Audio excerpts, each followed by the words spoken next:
Arguably game of the round. The Demons up against the Hawks as round 10 rolls on. Saturday footy at the MCG. There is no late change. A couple made at selection for the Demons. Turner and Rivers come in. Meanwhile, for the Hawks, they've made 4 changes. They're without their fullback and their full forward. There's no Barris, there's no Gunston, and they take on the D's, who are perfect at this venue. They're 5-0 in season 2026. Corbin Middlemas in commentary alongside Ben Cameron. Hello, Ben. Hello, Corbin. Great to be here. 30 years on from the merger game. Can you believe that? These two teams meet again as separate entities, and both have gone on to win premierships from that point onwards. One for Melbourne, multiple for Hawthorn. The Welcome to Country taking place at the moment in Sir Doug Nicholls' round as well.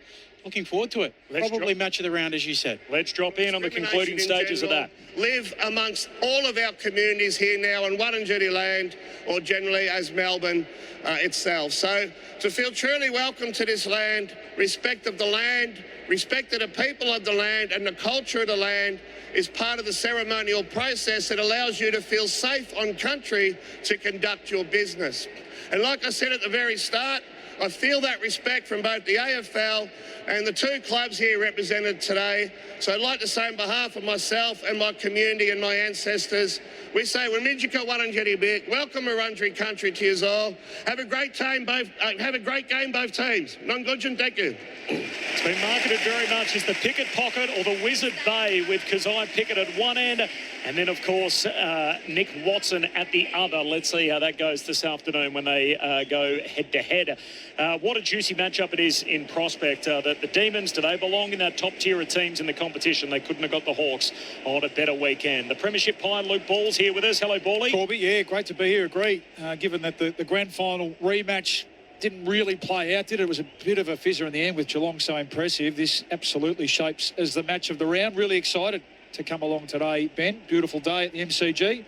2 very, very watchable teams, and those 2 players in particular, Corby, very, very watchable players. Not too many more watchable in the competition at the moment. Adam Ramanauskas is here. Ram, do the D's belong with the top-tier teams? Are we going to find out this afternoon? Well, yeah, we are. We're going to find out. And there's probably no better time to get Hawthorn with the outs, Barras and Gunston we spoke about at either end of the ground. But I think Connor Nash has also been critical to the makeup of Hawthorn now for a number of years. That taller midfielder just does a lot of the grunt work, so they'll certainly miss him today.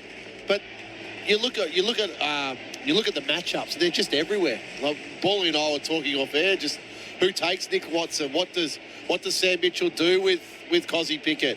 How does Hawthorn's 2-prong ruck attack go against Gawn and obviously Max Heath as well? So there's some fascinating sort of little subplots within this game, but I think by the end of the night we'll find out if Melbourne are the real deal or not. It's an easy sell if you're trying to make the case for the Demons. Perfect here this year, 5-0 at the G. No Barris, no Gunston in the opposition. Coming back from Perth. The last 4 teams playing the next week coming back from Perth are 1-3. Okay. So all that going against the Hawks this afternoon. It's also, if you're a big fan of your nostalgia, not just we'll be talking about all the great First Nations players, I'm sure, that have played our game over many years in Sir Doug Nicholls' round. We got the best First Nations player in the game currently in Kazai Pickett on show this afternoon. It's also 30 years, Ben, since the merger game, of course, going way back to 1996. It certainly is. As I mentioned in my opener, where am I meant to take that, Corby? It's a tremendous... I was waiting for you to flick your gag out. I didn't have a gag about it. I just, it was 30 years ago. Working well with you too early. Yeah, the thing that I mainly remember is the jumper with the red up the top, the gold with the hawk in the middle, and the blue down the bottom. It wasn't the best looking jumper. Ray Chamberlain's with us in the front row of the grandstand. Hello, Razor. Good afternoon, gentlemen. It is absolutely magnificent down here. 21 degrees. They're expecting 60,000. I'm looking forward to this game enormously. Big shout out to Brendan Hosking, one of our field umpires today, celebrating Game 300, AFL Life membership. Highly respected human being. The jumpers this afternoon. So the Hawks Indigenous Guernsey has been designed by Carl Amon. The artwork has been done by Delvine Cockatoo Collins. Interestingly, Shay Cockatoo Collins presented him with his first ever jumper. Of course, a former Port Adelaide footballer. The jumper shares the stories through the artwork of the Osprey, which is the Seahawk. So that's depicted on the Hawthorn jumper. Behind it is all about North Stradbroke Island, the waterways, the sandhills and the fishing nets. The colours are picked from the ochre which are the rocks from the North Stradbroke Island. So that's the thinking behind it. The Hawthorn jumper, which looks spectacular with the white shorts. And Melbourne's is a celebration of Nyiripi, which is a small town in the NT, 440 kilometres north of the Alice Springs. Tells the story of the fire dreaming. So that is the story depicted on the Melbourne jumper. Very reminiscent of their usual jumper with the red chevron up top, and then a lighter picture of the fire dreaming below, a lighter blue than usual. They do have their dark navy shorts on, which isn't a perfect match. No sort of fashion police at all, Rama, but it's like they've forgotten their shorts, isn't it? Yeah, no doubt. The jumper's great, but the colour of the jumper's great, doesn't quite match with the navy shorts with the royal blue jumper. Nope. Are you sitting in Pickett Pocket or what? A Wizard Bay? I'm with the Wizard today. I'm with the Hawks. I'm with the Demons.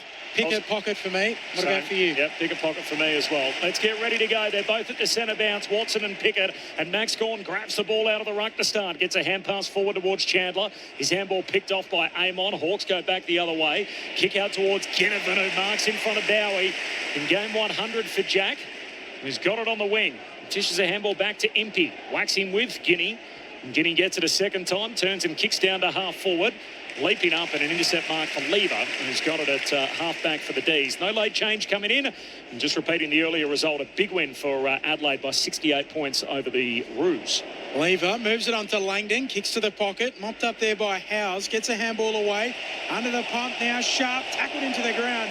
His head bounces off it as well. Port holding the ball. Hawthorn ball, it'll go to Hardwick. So just too far out to score. He stabs it inside 50 and Lewis leads up and marks. 40 metres out, 45-degree angle, left half forward. It's got about 16 metres, but good opportunity for Mitch Lewis here to hit the scoreboard early and tonight, Rama. This is his time, isn't it? Yeah. He's been building nicely, I think. Great to see him stack some games of footy. And this is his chance. As you said, no Chol, no Gunston. It's his forward 50 tonight. He's got a big job, A, to hit the scoreboard, and B, to keep Harrison Petty and Jake Lever busy. Contract year for Mitch Lewis. 27 years of age. His drop punt here is pretty good into the woodwork. Looked good for a lot of the way, just a little narrow. So the first score, a minor, won the way of the Hawks, one behind. We've played 97 seconds. Saturday footy on ABC Sport. We've got our answer for Sam Mitchell, Rama. Finn McGuinness straight to Cozzy Pickett. And you wouldn't think he'll stray too far from him today. Bowie with the kick-out duty, second game back. Nice to see him back out there. Takes a little bit of ground, goes long to half-back, and a free kick for Jefferson to get it on the back flank for the D's. 2 minutes in, one behind for the Hawks. 4 changes at selection, only one of them optional. Now the 3 forced. Long kick down the wing. Gawn and Fritsch both in the pack. No marks. Spills down to Impey. He's bowled over and into his back goes Laurie. Free kick for the Hawks and for Impey. Colstrip's got the match-up on Watson, as expected, at the other end. Pretty good match-up for him, I think. Got the size and strength and speed and ability to concentrate. He's done some good roles this year. Impey down to half forward. Gawn knocks it away. Back towards Howes, who's rolled over in the tackle there from Kel Shadir, and we'll have a ball up between wing and half forward for the Hawks. Hawthorn by a point. Up it goes. Reeves slapping it towards the outside. Steele out after it. Traps the footy. Wins it for the D's. Off to Sparrow.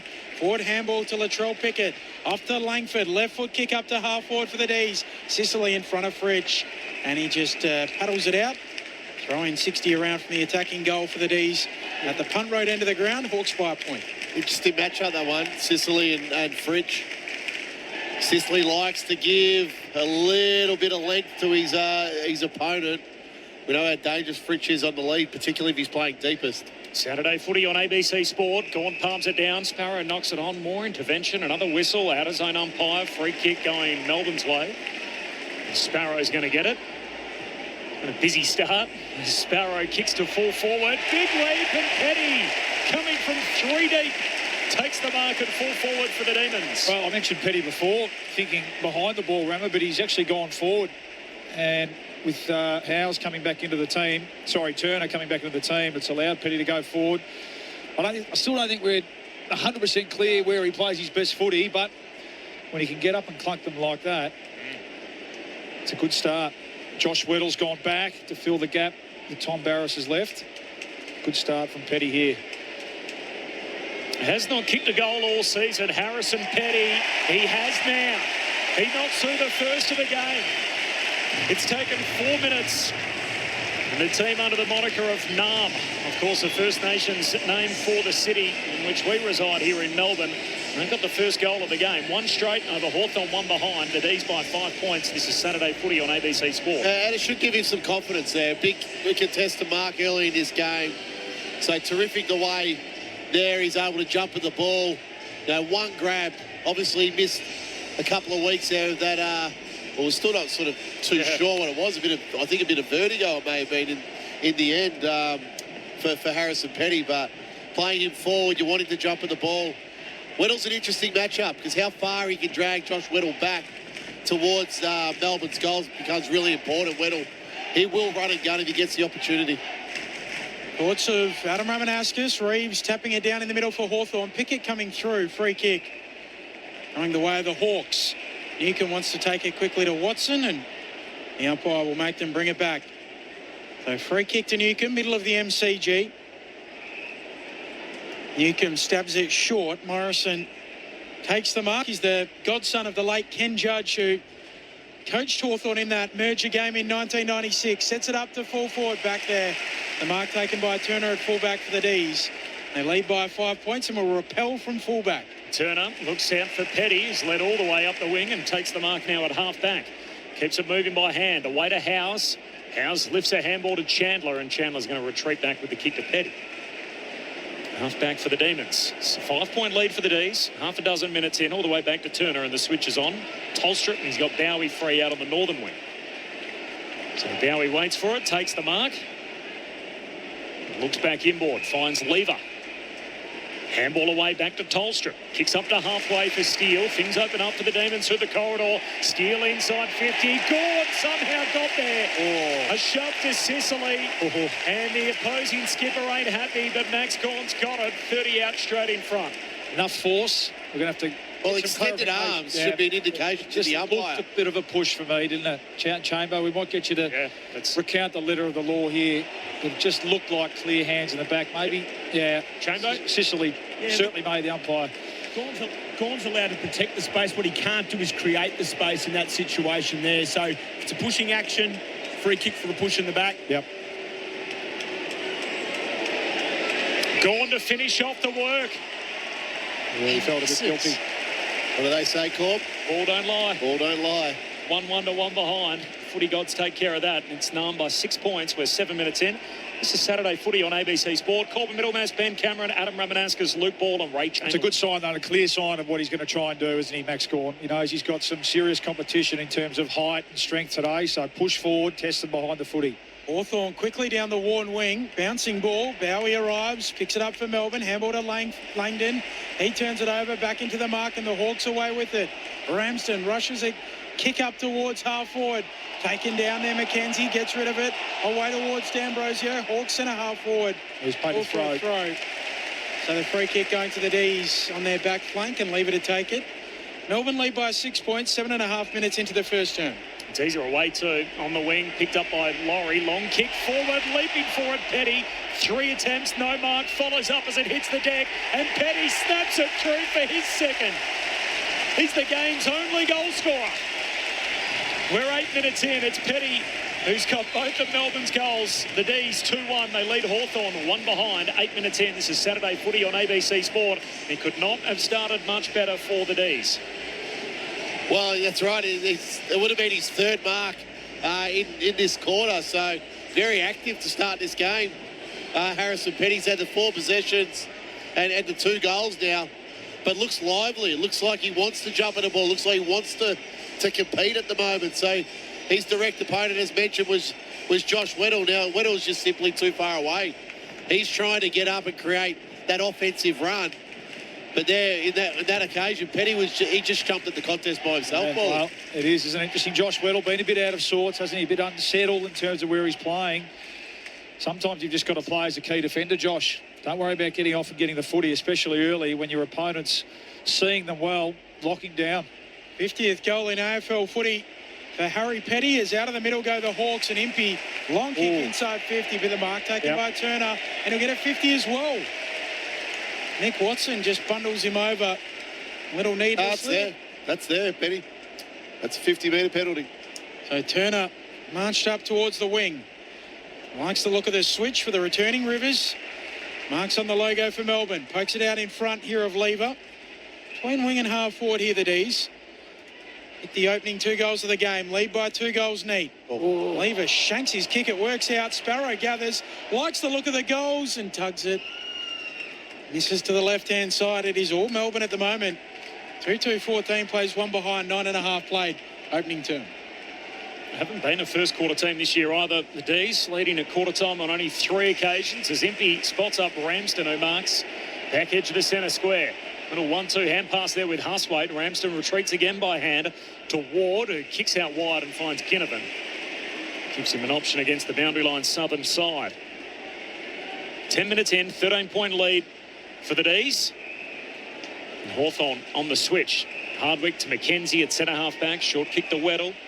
In the earlier game, it was 68 points at full time. Adelaide doing a job on North. It was all over at half time or well before then.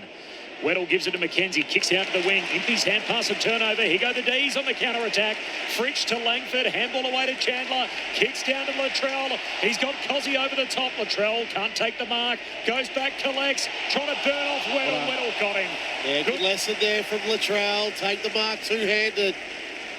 And Weddle's, he's quick. He's as quick as any player in the competition. Pickett thought he could take him on.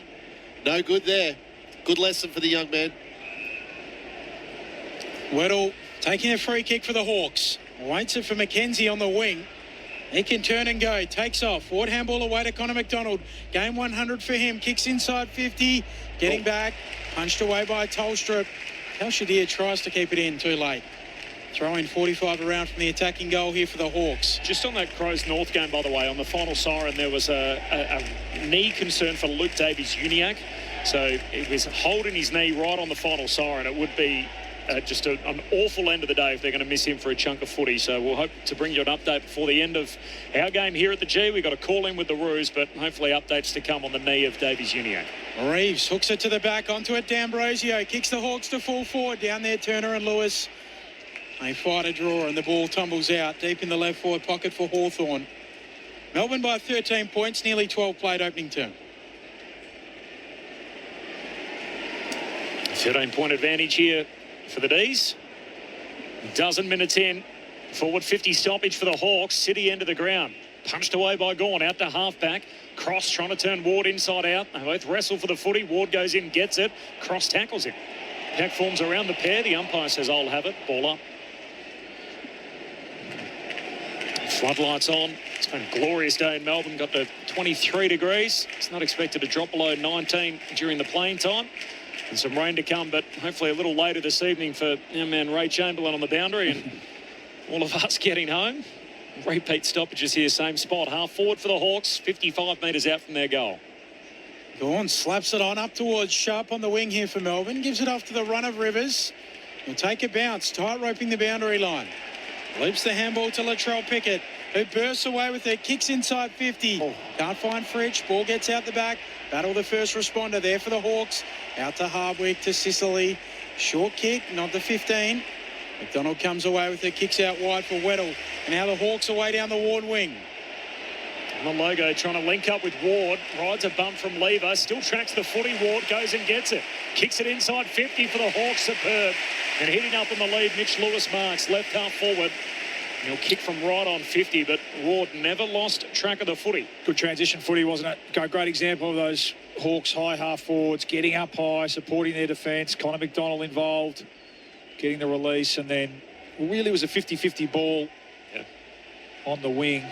And a nice kick. And when you see him like that, Mitch Lewis, full-chested, leading at the footy, that's when he's at his best. When he kicked one against the Dockers last Thursday night. Low trajectory, drop punt here is good. Kicks Hawthorn's first of the afternoon. Just settles things down a little for the Hawks. And Armed Demons, 2-2-14. They lead Hawthorn 1-1-7. We're 14 minutes in, and this is Saturday footy on ABC Sport. Well, it was terrific by Josh Ward. So there was a 50-50 ball. He put his body on the line. He didn't go to ground. It was able to retrieve, and then beautiful little spot-up kick to Mitch Lewis. He's deceptively quick, Mitch Lewis, so you see he's very much a lead at the football player. Not in a dissimilar vein to Jack Gunston. He's not a real pack mark player, so whoever's playing on him today needs to be aware of that. Just play probably front shoulder rather than back shoulder against Mitch Lewis. Yeah. Lower the eyes, isn't it? Lower the eyes today. We've already seen Turner take 2 intercept marks. Lever will do that too. I was having a debate with someone around Mitch Lewis recently as Lloyd Meek wins the hit out away to Newcomb, who gives it off to Cam McKenzie. Hurried kick up to half forward. Lewis attacks it, ricochets off his shins. Hawthorn ball centre half forward. Meek to Lewis. Kicks into the pocket. Ramsden tracking it. Jath against his former team. He's right there with him. Out of play it goes and throw in 40 around from the Hawks goal. So 5 under at PK's home golf course he shot. North or south? I don't know which one, but 800 AFL players in the competition loosely. Could 800 people in Australia shoot 5 under? I wouldn't know the answer, Ben. No, I'd say no. Yeah. I think I'd be a no as well. Yep. Quite incredible, really. So he's saying he's best 800 in 2 different disciplines. Well, I think he is, yeah. Probably better than that. And where he sits in the order of merit in this competition, he'd be a pretty attractive prospect, I'm sure, for a number of clubs at the end of the season. If you can't get a deal done with the Hawks and the boundary throw, we got a ball up and now a secondary one. Van Rooyen knocks it down. Watson, though, for the Hawks. Got it away to McKenzie. Now to Amon. He gives it to Newcomb. Short kick. Just got to Deer, who takes the mark. Out in front of the backpedaling Cross, who had to knock it from his grasp. Deer with a slips catch. It was a beautiful gully, wasn't it? It was a real Mark War second slip because it was an absolute bullet, wasn't it? About half a metre off the ground from Jai Newcomb. Well, Jake Lever didn't want to go. He thought Newcomb was going to go long and deep, so he just stopped on the lead to drop off. But terrific kick by Jai Newcomb. Short haircut, Kelsher. I like it. Business. Yeah. Didn't play against the Dockers, back from that adductor injury. And his dad's old number. He misses. Out to the right and behind. Touchy moment that was. Dylan Moore giving up his number to make sure Kelsher could wear the number of his late father, Paul Deer. So that's why you see Kelsher in number 13 this year and Dylan Moore to number 8. Rivers running off half-back for Melbourne. Spots up Langford on the wing. High kick up to half forward. The pack forms up they go. Yeah. Jefferson, strong hands, comes down with the mark.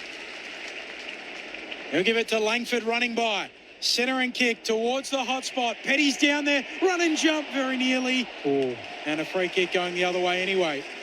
Hawthorn ball at fullback. Hardwick kicks to the pocket. D'Ambrosio shorts it to left half back. And the mark taken by Moore in that new number 8.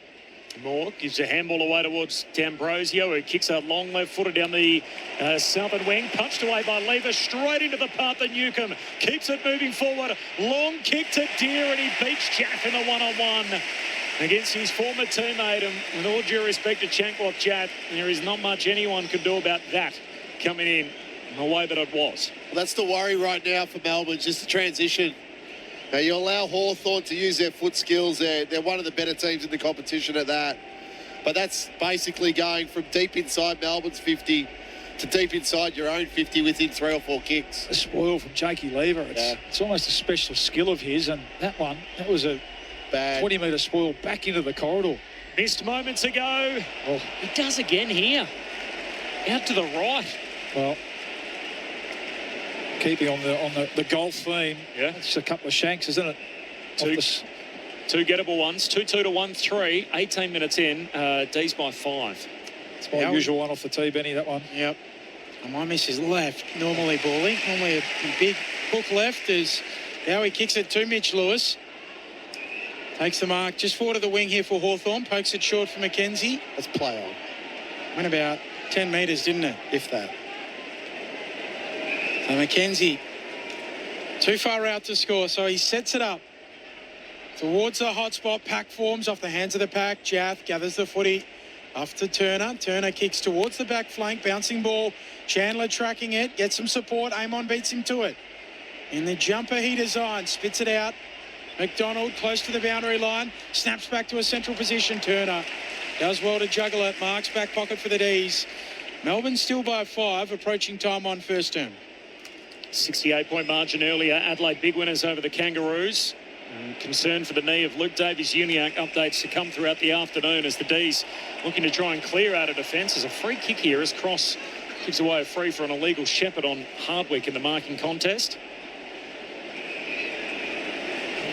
5-point lead for the D's. Yeah, we're just holding up here. Hawks had the last 4 inside 50s. Make it 5 as he kicks into the pocket here. Lewis leaping at it. No mark. Ball hits the deck. Howe's handball picked off. Ramsden got it to Guinea. He's mowed down. Good chase down tackle in all of that. Affects the kick. And it's Bowie who lays the tackle. Gets up a little sore. He's going to hold the ball against Melbourne now. Right. Yeah. So Langdon's been caught with it by Moore, and the umpire's going to pay that one as Bowie tries to pick himself up. And as all this is going on, there's going to be a 50. Well, Hawthorn are going to take the lead, and Moore pumps it up into the second deck. And it's all rolling Hawthorn's way at the moment. Hawks by 1, lead change number 2. Hawthorn 2-3, the D's 2-2 as we tick into time on in the opening term. This is Saturday footy on ABC Sport. Ray Chamberlain, there was a whole lot going on there. Yeah, indeed there was, and the Melbourne fans won't be happy with aren't happy with the first holding the ball decision. It's a perfect decision. There's no prior opportunity.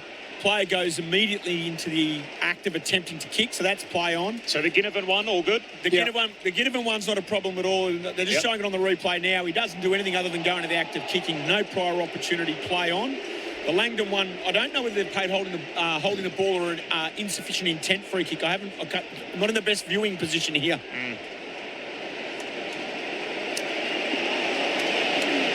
Jump in, Ray. No, that's never holding the ball. And then the other one there, he's got an arm free and he's just placed the ball on the ground. So when you've got to make a genuine attempt to kick, you can't just put it on the ground. Heath wins the tap down. Huswaite there for the Hawks. Feeds a handball forward, right up to half forward. Langdon back there for the D's. Wins the footy. Handball out to Howes. Now Sharp. They're under pressure here, Melbourne. Hawthorn certainly swarming. Close to the boundary line still. And still we are. Eventually it's out. Throw-in coming. Ray Chamberlain again.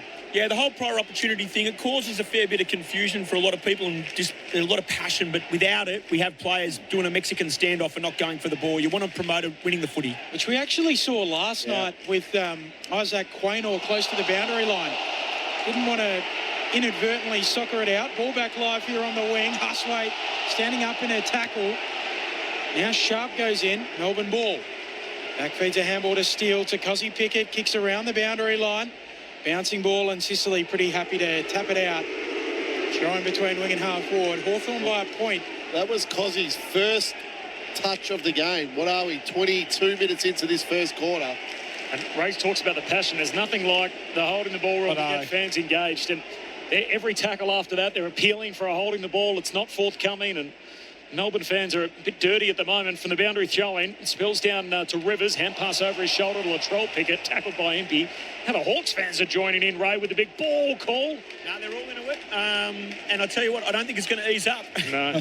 Ray, just quickly, you're a big proponent that the prior opportunity rule is the best in our game, aren't you? Absolutely the best rule in the game. You've got to encourage the players to win the football.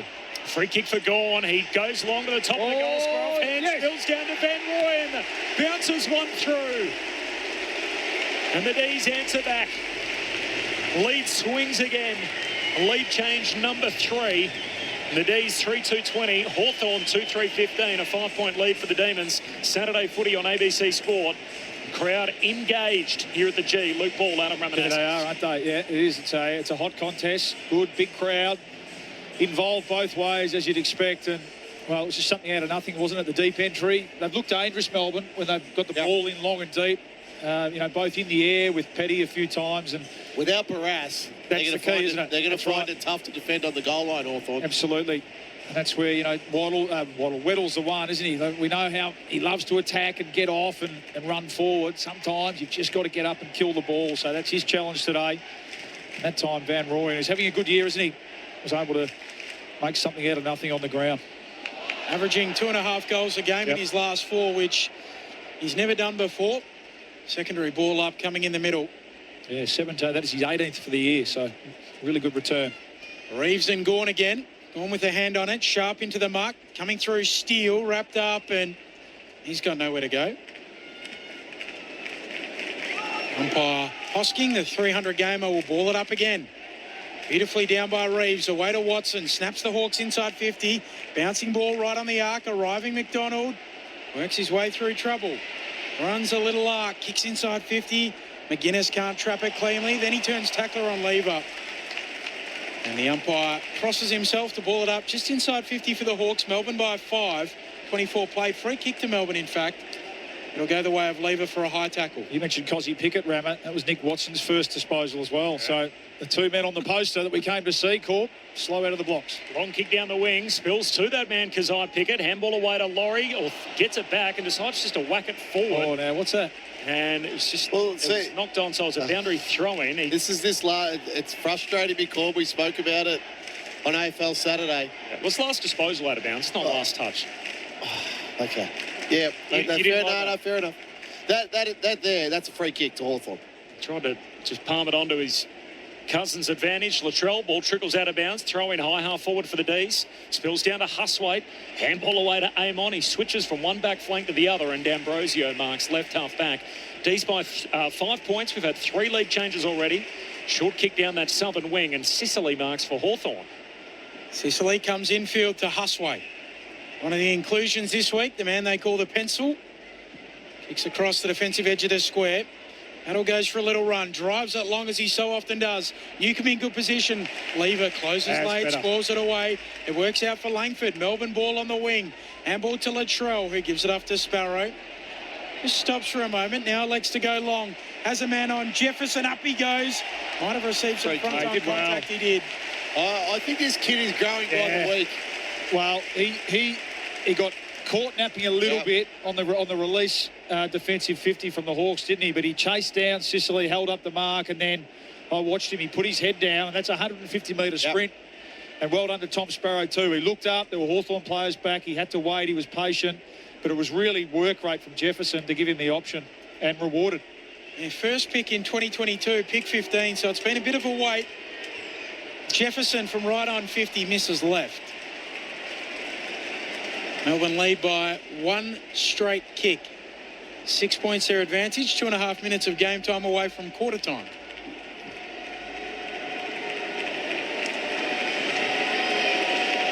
Amon has on a little bit of a stroll, runs to the back pocket, and then the long contest kick to the wing. Gord's in the pack, and Gord comes up with it. How often do we see that? Picks it off up on the wings, and now chance for the D's to launch. He goes back to Bowie. Bowie laterally to Howes. Marks in the middle of the G. Long kick forward. Cozzy's in the pack. Hands on it in all of that for McGuinness, and a free kick for a shove. And Finn McGuinness is going to get it in the back pocket. He's dominating the airways at the moment, Melbourne. 6 contested marks to zip. As we said, no Gunston, no Child, no Barras. Well, there's one.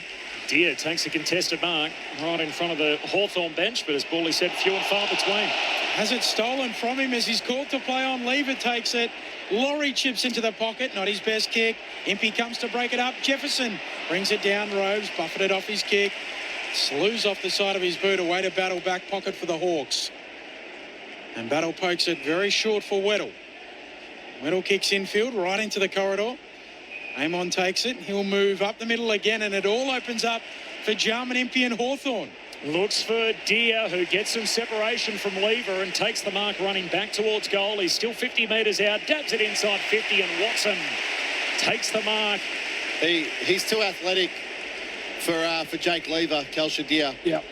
Oh, how's the kick from Carl Amon, though? Beautiful kick, but Lever's just not there. Like, I know Lever's more of an intercept, drop-off type player, but he can't keep up with the athleticism of Deer.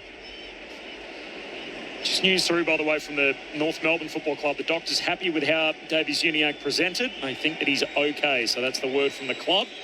And it's great news after that knee injury on the final siren. Here's Nick Watson to get the Wizard Bay up and about. The hats have been thrown into the air, and Nick Watson, with an early win in his duel with Cozzy Pickett, ties the game. 29 minutes into the opening term, 3-3-21 apiece. And Nick Watson, goals late in this opening quarter, Saturday footy on ABC Sport. Already had a bit to say, didn't he, to Tholstrup, and a little pat on the backside. In fairness to young Tholstrup there. That's a pretty ordinary position to be in, isn't it? When the ball's coming down at such speed through the corridor. And it's the first time really Watson's been able to isolate inside 50, and just some nice forward craft to be able to duck back into space. As a defender, it's just a good luck moment. Like you need the kick to be poor or over the head or along the ground for you to be any chance. It's two great kicks, wasn't it? Aim on and then Impey straight through the corridor goal. Did he say to Tholstrup? It looked quite polite. I doubt it was. Get a secondary ball up in the middle. Saturday footy on ABC Sport. Scores level late in the first term. Gawn brings it down for Sparrow. High up and under towards half forward. The pack will form. Jefferson, lots of it, doesn't quite bring it down. Sicily ends up with it. It goes 1 metre, taken back by Melbourne. Through Chandler, to Howes, to Bowie. Long kick to full forward. Fritsch arriving late. Doesn't quite claim the mark. Impey sockers it away. Hawthorn just hold up for the moment. Ginnivan tackled out by Chanquoth Jaff. And the two close mates go at it. They're very good friends, that pair, and they had a little bit to say to each other as well. Throw in right at the elbow of the boundary line and 50. Scores level. They're very close to quarter time. Boundary throw in. Reeves knocks it down, picked up by McGuinness, clearing kick out of defence, and that'll do us through one. And we're back where we started. Scores level, 3-3-21 apiece. And Max Gawn with an extended chat to one of the field umpires in all of that too, pointing to his throat and then holding up that number 3, essentially saying, no, that's the third time that's happened. No free kick. And the boundary throwing, and he's immediately bumping and banging bodies with Max Ramsden. It's quarter time here at the G, 21 points apiece. Harrison Petty's got 2. He kicked the first of the game and he kicked the second of the game for what it's worth. 1 for Van Rooyen. Meanwhile for Hawthorn, who naturally have kicked 3 of the last 4. Lewis, Watson and Moore, the goal kickers for Hawthorn. In the earlier game, it was a 68-point win for Adelaide, and Piers-Luke Davies-Uniacke has dodged serious damage to his knee after that incident on the final siren. So good news, he's been cleared by the docs. They're confident he's okay.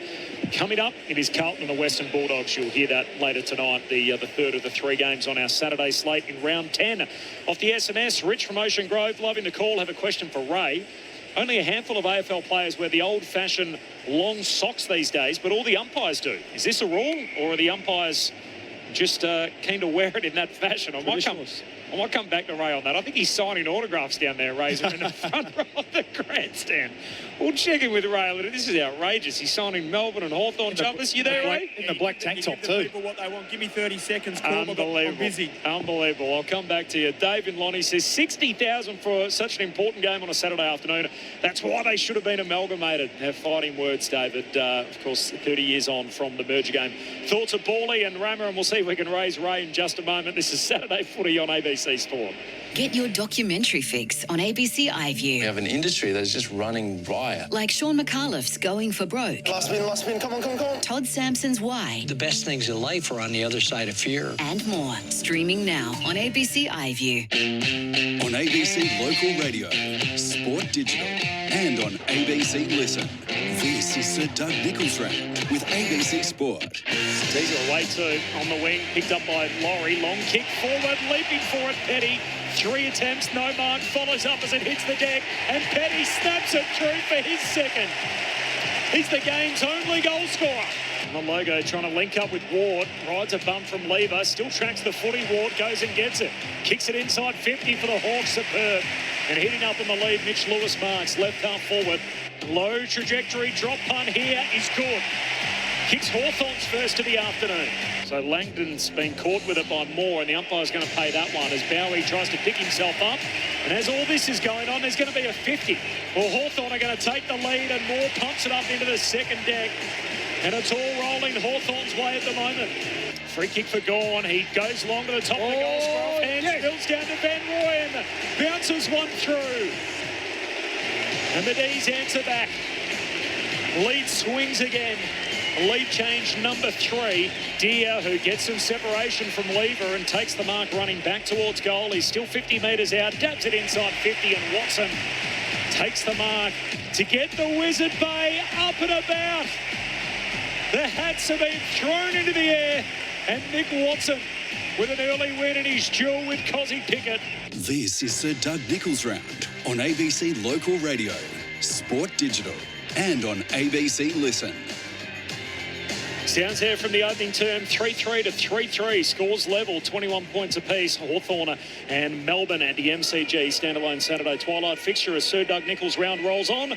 Luke Ball and Adam Ramanauskas on ABC. Well, pretty entertaining first quarter, Rama, and as the scoreboard would suggest, and the stats back it up, pretty even. Both sides, you probably think Melbourne started the better, didn't they? Controlled field position a little bit more in that first 15 minutes and put that Hawthorn defence without Tom Barras under pressure. We mentioned how they're dominating the airwaves, and Harrison Petty was the one early who had the Josh Weddle matchup and looked to be a real problem, kicking 2 goals in that first 10 minutes of that quarter. And then the Hawks just started to get their game going in terms of their transition game across half-back. It's really evident when you sit here and watch those high half forwards in McDonald and Ginnivan and Watson, who's been quiet, but how high they get up the ground and then really try and sieve you on the way back. But both midfields have been pretty well under control, in terms of impact on the game and numbers. Both the key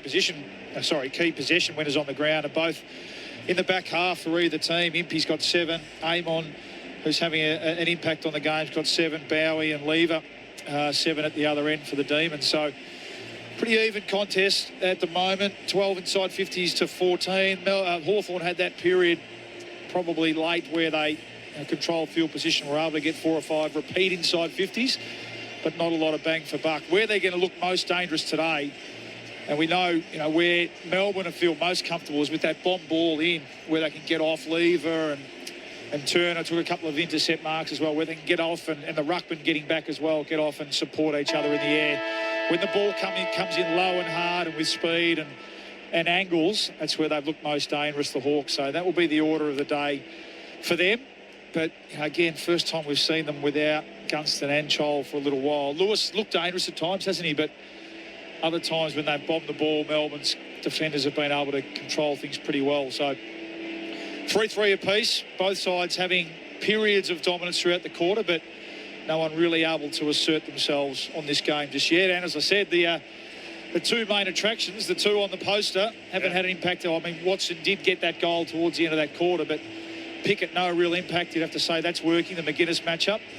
And Tholstrup largely, apart from that one where, you're cutting some slack there because not a heap of defender can do there, has done a pretty good job on Watson.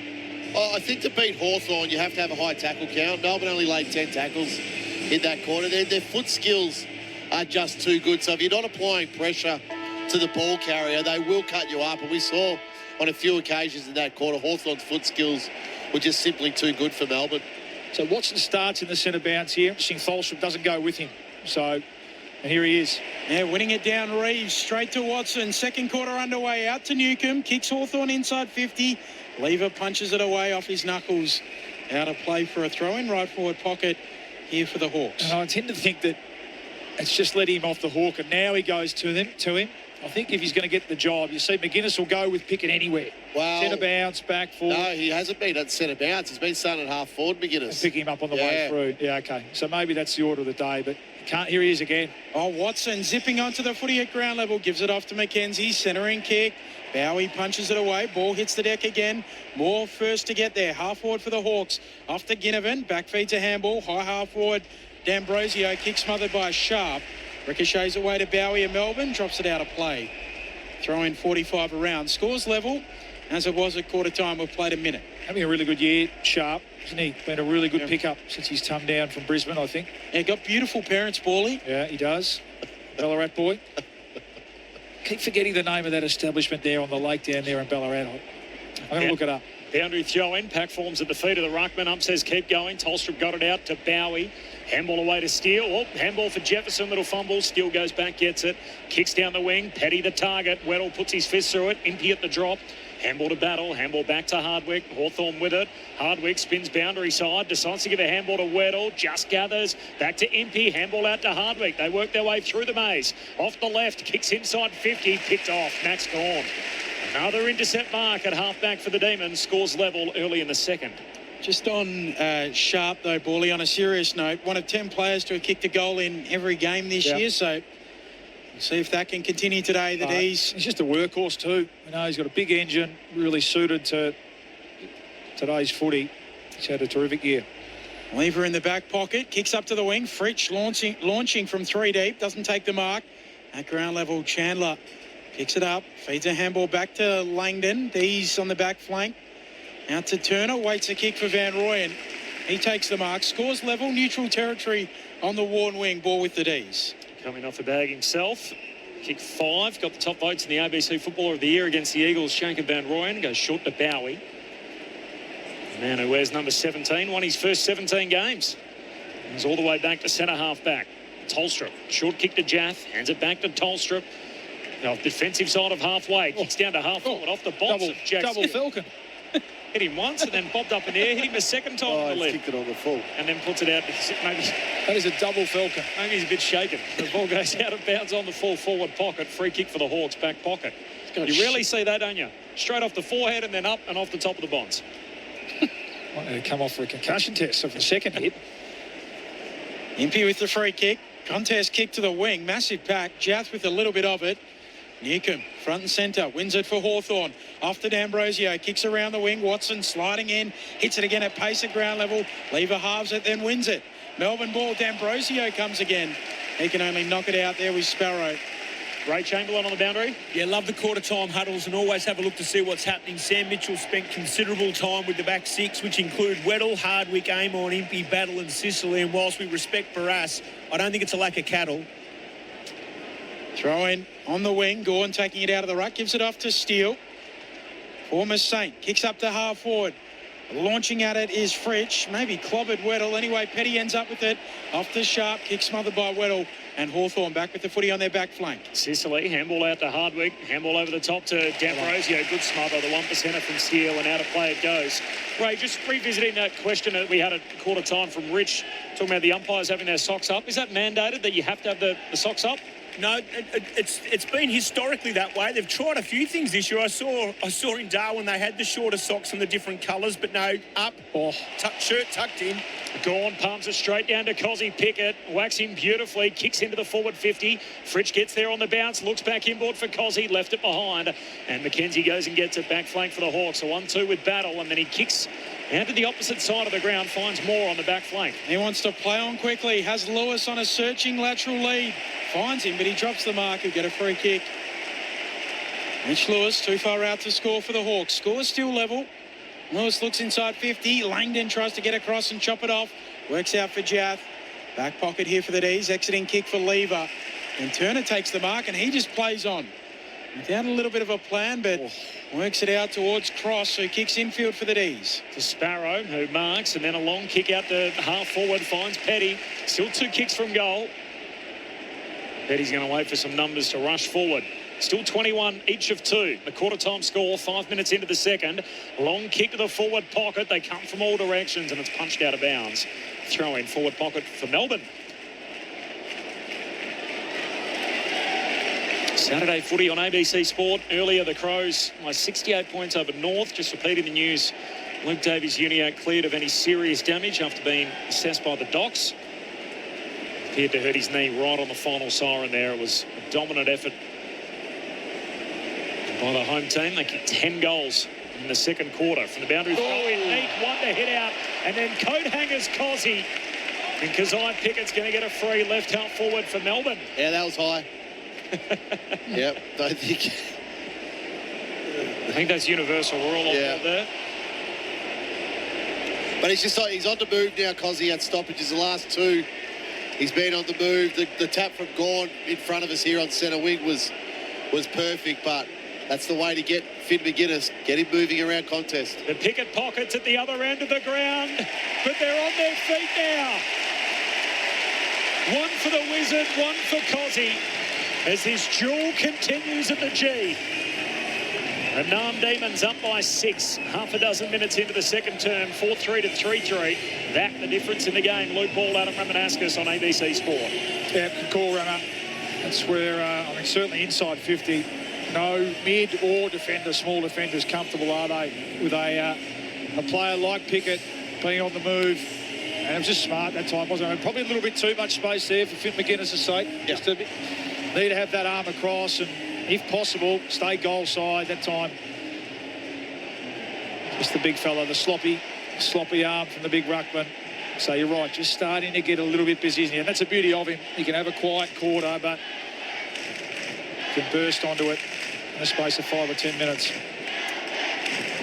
Averaging more than a goal a game this year and more than 23 disposals, both of which are career highs. Out of the middle, he's onto the footy again.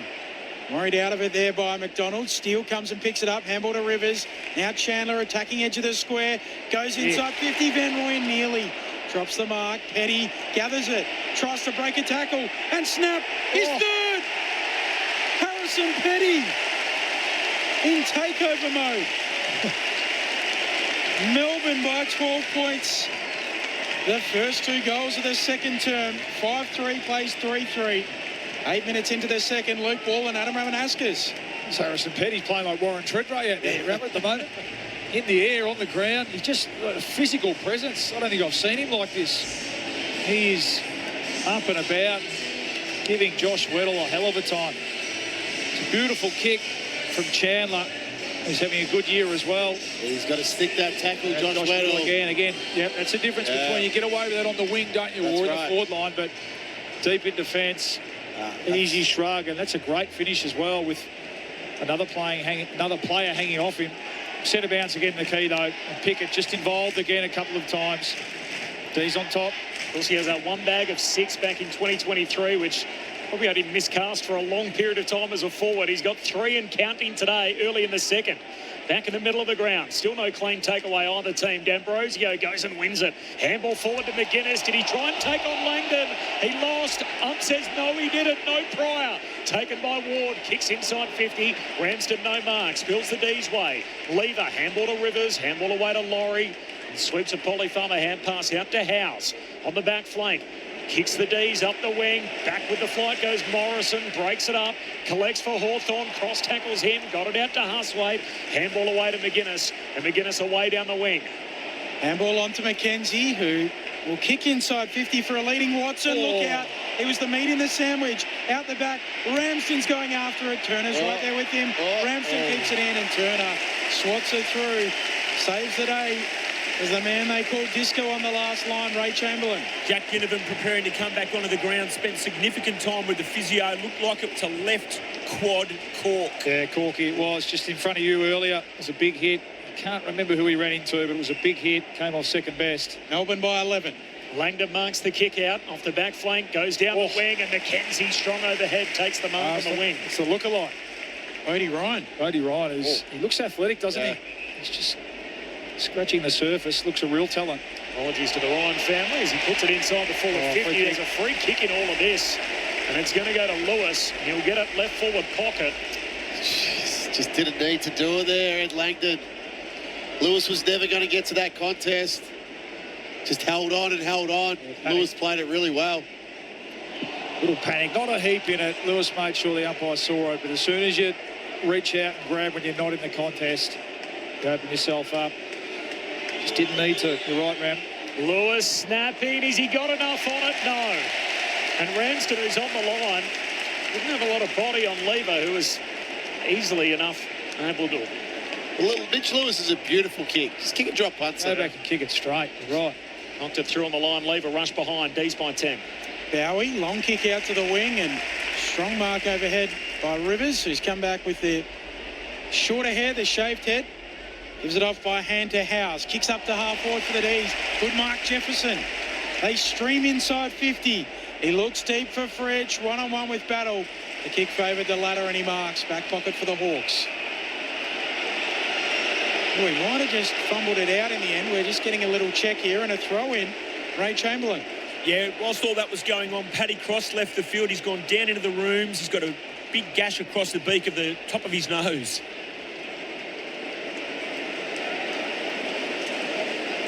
Boundary throw in. It's Max Heath locking up with Meek. Ball comes back underneath the pair. Eamon trying to clear the area. Hand pass out towards McDonald. His handball goes back to Ryan, who kicks hurriedly out of defence. Up towards Deer. Crashes through in the air. Ball spills to Ginnivan. Hand pass out to Morrison. Looks back to the outer corridor. Not a great kick. Steele thought about it. Trying to pass through. Left it behind. McDonald. Handball to McGuinness. His hand pass a turnover.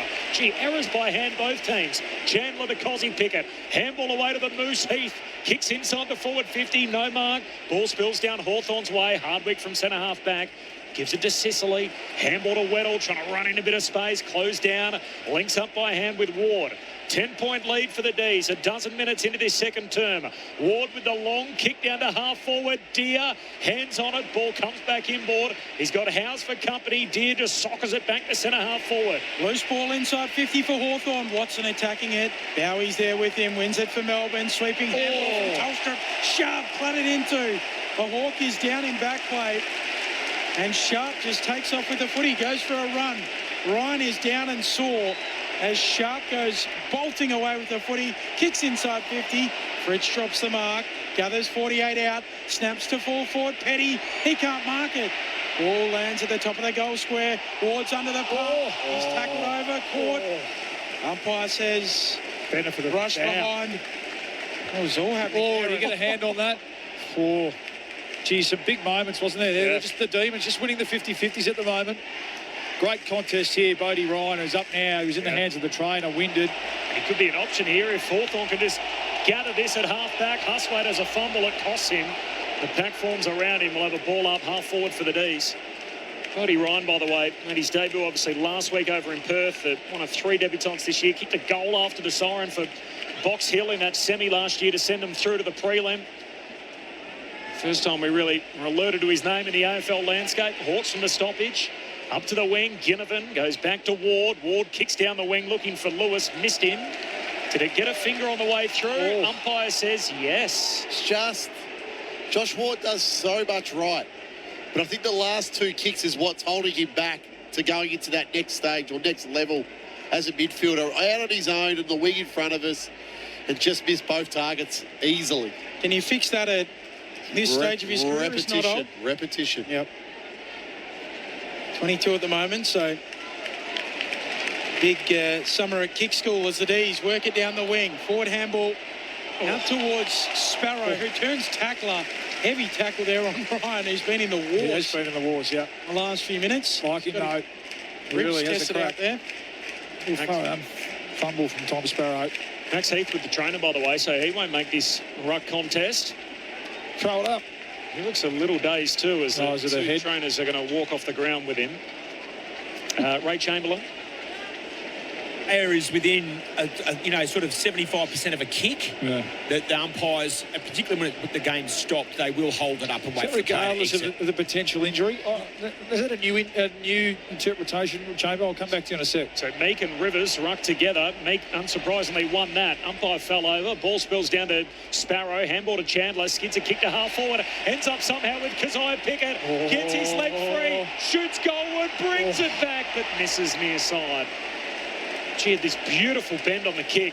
Looked like he was going to work it all the way back in, not to be a minor score. In fact, scratch all of that. No score. It's coming all the way back to battle somehow. He's getting a free kick at halfback. Score in the game, by the way, is the Nam Demons, who are 11 points up over the Hawks halfway through the second quarter. It's a Saturday footy on ABC Sport. Cross cut down in the rooms. And now Max Heath with a head knock.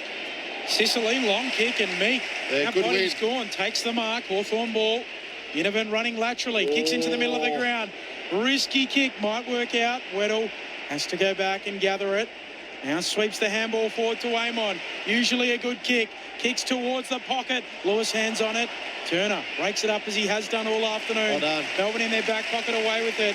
Langdon to Jaff, bounding off halfback. Against his old team for the first time, Chancorth Jaff gives a hand pass out wide for Laurie. Kicks down the wing, southern side, finds Fritsch. 11-point lead for the D's. D's down to 3 rotations at present, with 2 being looked at. Fritsch kicks to half forward, punched away by Guinea off the back flank. Into the path of Huswaite. Hawthorn back with it. What a handball from Newcomb, who just shoots it through to McDonald. Also in his 100th game. Comes out wide, Connor McDonald to Hardwick. Runs, carries, gives it to Ward, gets it back. Still with Hardwick up over halfway. Hardwick kicks for Lewis. One out in the cage with Lever. Lewis got separation. Free kick. Oh, no. just over the shoulder, and the umpire right on the Yeah, spot. That's there. Yeah, it was there. Well done by Jakey Lever. The D's feel a little hard done by. They get the free kick. Last line of defence here, short to Langdon. He pokes it really short for Howes again. Melbourne by 11 points. Up the middle to Chandler. Kicks into the middle of the ground, turnover. Sicily for Hawthorn. Hawks back with it. Forward half game for them. Sicily goes inside 50 and Ramsden juggles the mark. Slipped through his fingers, turns around and plucks it. Nearly made a meal of it. 25 out, as good as directly in front. Well, poor execution from Kyle Chamberlain. Just poor option, I think. Just have to read the state of the game. The ball's been flying up and down, hasn't it, for 5 or 6 minutes. Look at players there. Plenty of hands on hips and knees. Too risky a kick to turn the ball over in that part of the ground, and then the defenders were all at sea.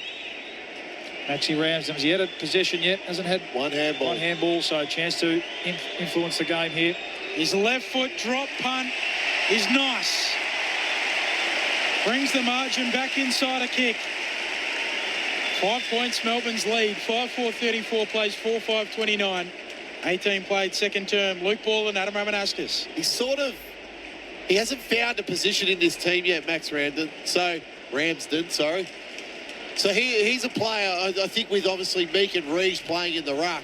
He has to play as the key forward, another key forward option. So he needs a work rate. He needs a work rate inside forward 50 if he wants to hold his spot, while the other big boys, Gunston and Chol, are not in this team. Ray Chamberlain on the boundary. Yeah, Max Heath has just headed down into the rooms for an assessment for a head knock. Thanks, Ray. Paddy Cross is back, so it's good news after having that gash on his nose. So Well, now's the time to work over Big Max too, isn't it, with the ruckman? the D's get the break here, though. Rivers trickles a kick forward to the advantage of Sparrow, his premiership teammate. Long kick to full forward. Van Rooyen's down there, knocked away from him by Weddle. Fritsch tries to keep it alive, but only as far as Hardwick. Handball away towards Ryan. Full back for the Hawks. Short kick finds Ward. Mark's been paid.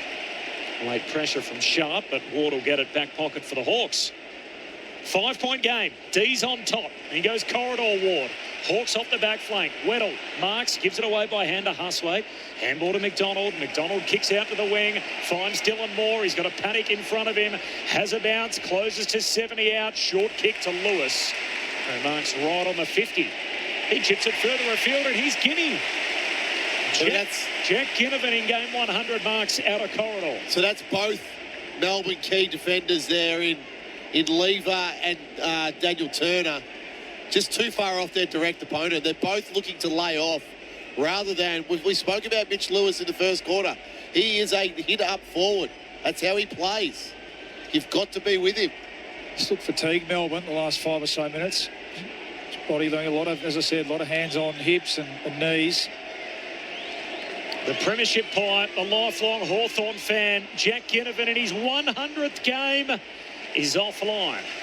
Not through for a minor score. So 4-point lead for the Demons as we tick into time on second term Saturday footy on ABC Sport. Bawley said not even 20 minutes ago, we're not 100% sure where Harrison Petty plays his best footy. We call that foreshadowing from Rowan in Maryborough in Victoria. Jath to Tolstrup, who's kick up towards the wing, nearly broken up by Ginnivan. Doing really well. Howes again, bringing it down and then kicking up towards Van Rooyen, who has to win it at ground level. Handball to Sharp. D's down the Ward wing. Handball away to Laurie. Left foot kick inside 50. Fritsch puts his hands into the back there of Sicily. And a free kick is paid. Happy with that one, Ray? Every day of the week, not contesting the football, creating the space with a push. We need to see more of those paid. Melbourne by 4 points. Saturday footy on ABC Sport. We'll play 21 in the second. Short kick inside the defensive 50 finds Amon. Just repeating earlier too, Luke Davies-Uniacke cleared of any serious damage. Club says presented well and confident he'll be okay after his knee injury. Looked serious on the final siren. It was an ugly day for the Kangaroos. Crows, the home team, by 68. They kicked 10 goals straight at one point in the second term. Hawthorn with a bit of kick-to-kick in the back half here. 4-point advantage for the D's. 22 minutes gone second term. Saturday footy on ABC Sport, and the kick-to-kick continues as Ryan goes back to Amon, who's still got it in the defensive arc. Now out to Hardwick. Left half back, short kick to Impey, well set up downfield. Now the kick up over halfway. Finds D'Ambrosio in a bit of space. Marks, kicks it inside 50. Max is there, but in front of him, his teammate Tolstrup picks it off. And there's a win for the D's. Defensive effort. They defended the ground well and they get the turnover. Still by 4 points. Shorts his kick to Howes. Kicks into the corridor. Middle of the ground and mark taken by Sparrow. Gives it back to Howes. Howes looks out wide towards the half-forward flank. Laurie's in space, takes the mark, moves it on to Sharp. He'll give it back to Laurie, just beyond the attacking arc. Kicks to the pocket. Impey gets in the road, punches it away. Van Rooyen keeps it in. Latrell Pickett, he doesn't keep it in. Well done, Impey. That's a terrific wing play, isn't it? Just getting back to support your defence. Looked like they had a mark inside 50 of their Demons. Just put his head down, worked and created the spoil. 3 lead changes in the opening term. It's currently the D's who lead by 4 after scores were level at quarter time. Ginnivan from the boundary throw-in gets a kick out of defence and Moore bangs bodies with Jaff. Ball spills out of play. Still high half forward for the D's. Rob in Greensborough, Ray, socks up because my under-10s coach said if you can't be a footballer, at least look like one. From Tom in Wheelers Hill, lads, working in the garden. I think I might have ruined a few veggies with the aggressive thrust of garden fork in frustration on the Hawks' poor early quarter. And the boundary throwing. D's race away with it. Kick inside 50, no good from Sharp. Missed his intended target. I had the separation there. Van Rooyen. That's got a hit. That's just a simple little 20-metre pass. Sicily poking it away to Ginnivan. In his back pocket here, Ginnivan. Sends Hawthorn up to the wing with a long kick. Gawn and Reeves, and Gawn juggles it. Paid the mark by the umpire, right on the Go Foundation logo. Off to Cosy Pickett, cold turnover. And Cam McKenzie shoots away with it for Hawthorn. Handball to McGuinness, handball back into the mark. Impey's caught. Umpire Nick Foot circles and says, let me have it. Well, he tried to shrug Kate Chandler.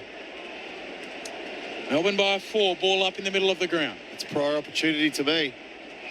Reeves and Gawn in a tangle, free kick. Gawn's way. Dragged down by Reeves from the ball up. Flares it wide, finds Lever. Handball away to Chancloth. Jaff takes a bounce. So lopes over halfway and then kicks inside the forward 50. Jefferson bursts straight through the hands. Sicily, handball to centre half back. Picked up here by McKenzie. Darts away with it. Runs, carries, and then gives a handball across the half back line to Guinea. 24 minutes gone, second term. Demons by 4 points. Kick out wide to Moore. Hand pass over the top to Weddle. Now the Hawks get some run going as he tries to burn off Latrell Pickett. Kicks back inboard. Got an option there in Sicily. He's kept on moving. Hand pass inside to Dylan Moore. Still 60 out at half forward. Hand pass back to Weddle. Another involvement in the chain of Josh Weddle. That is your goal. High fives in the front row. And the running prowess of Josh Weddle on full display. Returns Hawthorn to the front. The Hawks 5-6-36. Madame Demons 5-4-34. 25 gone in the second term. And that is a special bit of work from the Hawks number 23. Good call, Corby. Yeah. And that also demonstrates his running power. So he's gone from half back there. So the ball's gone out to Ginnivan just inside Melbourne's forward 50. The next one then goes, and Weddle's there. He's on the overlap right at half back. Takes a bounce, takes on Latrell Pickett. Beautiful kick inboard to Sicily. And then you think Dylan Moore's going to go inside forward 50. But Weddle just kept going. And then from just right on the paint of 50. A beautiful goal, and geez, he liked it too. He went straight to the crowd. The Hawthorn supporters were wrapped with that one. Third lead change of the match as well. Hawthorn back in front. Ball hits the deck from the restart, and we'll do it again. Still inside the bullseye in the middle of the ground. Saturday footy on ABC Sport. Slapping it down, Gawn. Newcomb caught, tackled, rolled in the tackle. Third time lucky, perhaps. If you didn't even have the previous touch in the chain and just kick the goal on the run from 50 out against the boundary line, it's still an amazing goal, but what a bit of work. Both rucks with hands on it. Newcomb caught holding the ball. Yeah, I like that. Andy, I think he was lucky the one prior. He had his hands free. That time the umpire said, well, you're good enough to get you rid of that giant. Good decision. The old Chris Mitsopoulos theory, Corbin. 3 stoppages in a row. The umpires usually find a free kick. Perth champion in the WAFL. Steele moves it out to Bowie. Kicks inside 50 and up and marking Langford. Right forward pocket, tight angle, 25 metres out. Right side for a left footer. It's good mark. Can do this, Langford. Strong mark. He's certainly been a goal kicker this year for the Demons. Pick 6 in 2024. Veers out, snaps on the left and goals. Snatches back the lead for Melbourne. They lead by 4 points as we approach half-time. 6:4:40 plays 5:6:36. 27 minutes into the second. Yeah, good call, Rama. He has. He's really making that wing position his own, isn't he? He's become that sort of prototype modern winger. Ability to get back, huge running power, good height as well. And then drift forward at the right time and really test out a smaller opponent. Take a good mark overhead. That's his 12th goal of the year. What's he had today? It's just his first kick for the quarter, but you're right, having a real impact across this year, and a good response from Melbourne, because it just looked like fatigue was setting in. That last passage of play, and the Hawks' running power was just starting to take over a bit late in the second quarter. So a nice steadying goal. Gawn's lifted too, hasn't he? Heath's gone off, so he's the main man. How often have we seen that from Big Max? Ruck share it down. Newcomb threw his boot at it. High up and under. Newcomb goes and gets it. Second touch. Handball meant for McKenzie. Missed him. Invites Steele in. Collects for the Demons. Tackled by McKenzie. Ball comes out. Pack forms around him. The former Saint extracts it. Cozzy Pickett's kick smothered. Now Reeves for the Hawks. Handball away to McGuinness, but he's under pressure. Tackled. Lost it. Latrell breaks the would-be tackle from Amon. Kicks to the goal square. Petty backpedaling on the behind line. It's through for a minor score. 5-point lead for the Narm Demons. 29 minutes gone second term over the Hawks. Fun game of footy. 5 lead changes so far after scores were level at quarter time. Petty's kicked 3. And the concern for Max Heath, who come off for a concussion test in his second quarter. We haven't seen him since. Sicily kicking low, and D'Ambrosio, very ambitious, tried to leap up and take a hanger and only succeeded in giving Harvey Langford a big corky in the glue. Might as well, I suppose. You're not going to get anywhere near it. Langford sends the D's to full forward. Petty hands on it nearly.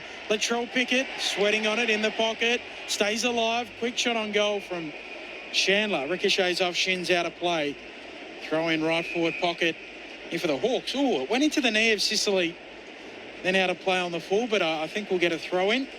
My back hurts just watching Harvey Langford there. They hurt. Oh, yeah. They really hurt. Proper knee right in the back. He's trying to bend it and do everything he can to try and loosen up. Forward 50 stoppage here for the D's late in the quarter. Chandler trying to get a kick away. Knocked off the footy. Battle just soccers it 50 metres further afield. Bowie needs a Sunday hop. Gets it. Collects. Wrong foot's Ginnivan and then heads out wide with the kick. Finds Cross. He takes the mark here. 24 seconds to go in the half. Kicks inside 50. Mark in front. Jefferson. And their emerging key forward will have the last kick of the first half. He's been threatening, hasn't he? Yeah. Been coming, this one. He's jumping at the ball. Really launching at the footy, highest point. I mean, the stats show that it's only his second mark for the game. It really has felt like he's been involved in the game, hasn't he? At least creating a contest, and you just feel like if you keep presenting, keep getting to the contest, keep launching at the footy, your moment will come. And a nice clunk there, right on the bell. To give them a double-digit lead at half-time. Jefferson misses. Make it 6 at half-time. The Narm Demons lead. Quarter running just over the half-hour mark. So 6-6. The Narm Demons, they lead Hawthorn 5-6. 6-point advantage in favour of the D's. The goal kickers. Harrison Petty's got 3. It's just the 6th time in his career that he's done that. 3 goals in a game. 1 each for Cozzy Pickett, Harvey Langford and Jacob Van Rooyen. Meanwhile for the Hawks, 5 individual goal kickers. Lewis, Watson, Moore, Weddle and Ramsden, all with 1 each. Meanwhile, the first goal of the game was kicked by Harrison Petty. If you're keeping up with such things, we've had 6 lead changes in that half of footy. And 6 is the magic number. That is Melbourne's lead at the half. Max Heath, by the way, just joining in on the rest of the team as he trots onto the ground. And we'll look to get a further update from the D's as we progress here. But at least he joins in with the rest of his teammates as they trot off at half-time, having had a concussion test moments ago. Off the SMS, Pete's trying to give you a bit of a handbally to jog your memory. He said there's a Racers Cafe on the corner of Wendouree Parade and Webster Street. There's a Piper's, which is the opposite side of the lake in the gardens. There's also the Yacht Club, the Boathouse. It's the yacht, the Boathouse. The Boathouse. It's the Boathouse. And the Lakeview Pub from Pete. So there's a few different options, but the Boathouse is the one. That's the one. Mr. Sharp's the proprietor. Very good establishment. In Ballarat. From Mo in Melbourne off the SMS, Harvey Langford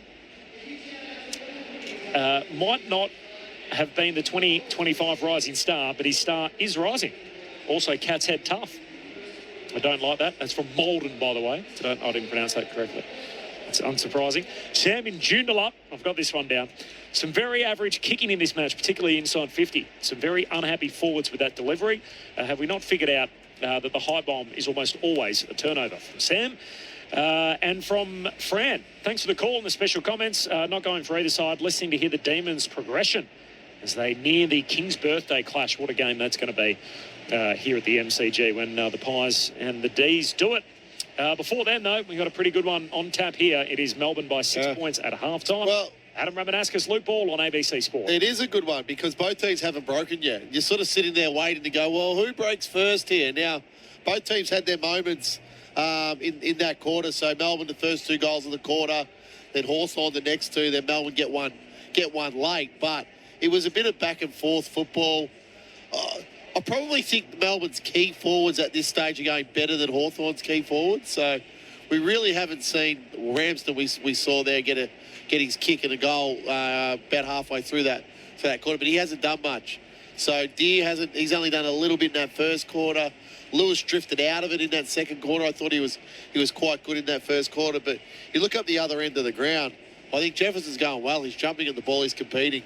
Petty's kicked his 3 goals. Van Rooyen's had a couple of moments. So they're probably getting a little bit more bang for buck, Melbourne, with their key forwards. Where Melbourne are really doing the damage, well, particularly in that second quarter, clearance was 12-7 in Melbourne's favour. So starting to get to work around stoppage. We saw Cozzy on the move a couple of times there. So it's a tricky one for Finn McGuinness because he wants to be obviously right with him, but he's getting multiple blocks, Cozzy, on the way through. So he really needs a lot of help from his teammates around stoppage there. If there is a block, either you fight through it or you're handing over and you're talking with that handover. Again, Hawthorn looked dangerous on counter-attack. Obviously, we saw the Weddle goal, terrific goal late in that quarter. But there's a number of times in front of us here on the wing where probably Hawthorn's foot skills let them down, which is rare to say. And I mentioned Josh Ward on 2 occasions with his foot skills letting his team down. Again, it's Melbourne probably just not coming up and putting enough frontal pressure on to really make Hawthorn make a quicker decision. You don't want Hawthorn to carry the ball. As soon as they start carrying the ball, they're going to find targets. Now, generally, they'll come back through the middle of the ground. So I think Melbourne needs to be a little bit quicker to react, particularly in their transition defence and coming up. Hawthorn, on the other hand, and I just mentioned it earlier, Bally, I think they need to look at what they're doing around stoppage now. Sort of, +5 in clearance that quarter to Melbourne. If Max Gawn looks like he's on top quite comfortably now with Reeves and Meeks. So I think it's okay. Let's rework this setup around contest so we can sort of get that territory battle going our way early in this third quarter. Yeah, no mids really jumping off the page. Probably for either team, to be fair, but certainly from Hawthorn's point of view, Newcombe, just the 8 possessions, and most of those have been really under the pump, haven't they? Hasn't had an impact at all in the game. McDonald's had moments, 9. McKenzie, same thing, moments. He's had 10. Ward, 9. Huswaite's the big body mid that's gone in for Connor Nash. He's only had the 2 kicks and 6 handballs. So, from Melbourne's point of view, you're right. They're probably on top around the ball and haven't been able to get any sort of advantage in the ruck, even with Heath going out. I thought Gawn sort of sensed that moment and lifted a fair bit there himself. But then, Sparrow 12, Steele 11.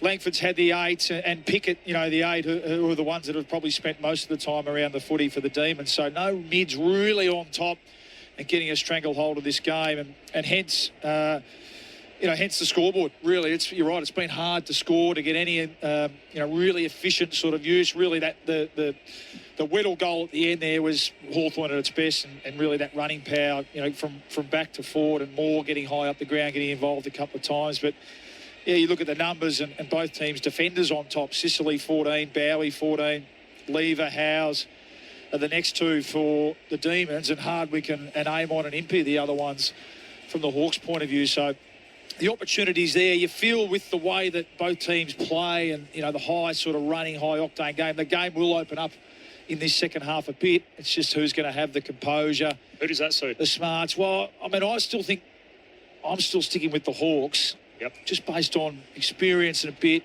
I think. But I think the way the game's playing out, Melbourne will have to be really happy. Yeah. And that caller said it, when the bomb kick goes in, that suits Melbourne, doesn't it? And Turner and Petty and Gawn getting back, they've really been able to control that, and that's why they've been able to defend 27, 28 inside 50s pretty well, and only concede the 5 goals, the Demons. So I think that that lower in the eyes, that lower, that sort of quicker sort of off the line ball use is probably the order of the day for both teams, to be fair, into this second half, and that will allow Watson to come in. Watson's only had the 4 possessions, so that's a massive win, isn't it? Polstrup, he's become a really important player for the D's. Yeah. Both in the middle of the ground, and then his ability to be able to go back and really lock down and concentrate has been terrific. Interestingly, he was a high draft pick. He was taken top 15 or not, top 12, something like that. One of the games where, Ben talks about this a lot, where he was scouted and really impressed was playing a league game where he did a negating role and essentially impressed, and they said, oh, that's great. He can run around and negate it and shut down a key midfielder as a 17-year-old when he's running around the twos. Can I just pick up on what you're saying about Max? So obviously with Heath going out of the game and Bourne being able to step up, is there a chance that's actually their better look? And at this stage, they're playing the 2 rucks almost, maybe it's trying to conserve Max at 34 years of age, but it means Max has to go forward or go back. And maybe this is how Max has, he's done it for so long, one out. But maybe this is just that you get more out of Max, even if it means he goes one out. The interesting part is, I hear what you're saying, but I want longevity out of Max too. Yeah, exactly. It'll come back to bite in round 20 in August and September. So I think you're right. There's evidence to show that Max is when he's the number one man and one out for 85, 90% of the game. That's when he's at his absolute best. He's 8-time All-Australian. So if this was a cutthroat final, he'd be playing high percentage. I think so. Yeah, that's right. But we're in round, what are we, round 10? Round 10. Yeah, exactly. We're mid-May. Let's get some longevity. Let's just see if we can preserve him. That's right. Yeah. Unfortunately, it looks like Max Heath, who knows? We'll get an update, but he certainly came off, had a concussion test late in that, midway through that second quarter. He didn't return. He did join in and jog off the ground with the rest of his teammates, but we're unsure whether he'll come back out after the half-time break. It's the Narm Demons who lead by 6 points over Hawthorn as Sir Doug Nicholls' round continues. We'll be back here with the third quarter in only a few moments from now, but first, let's get the latest from the ABC newsroom.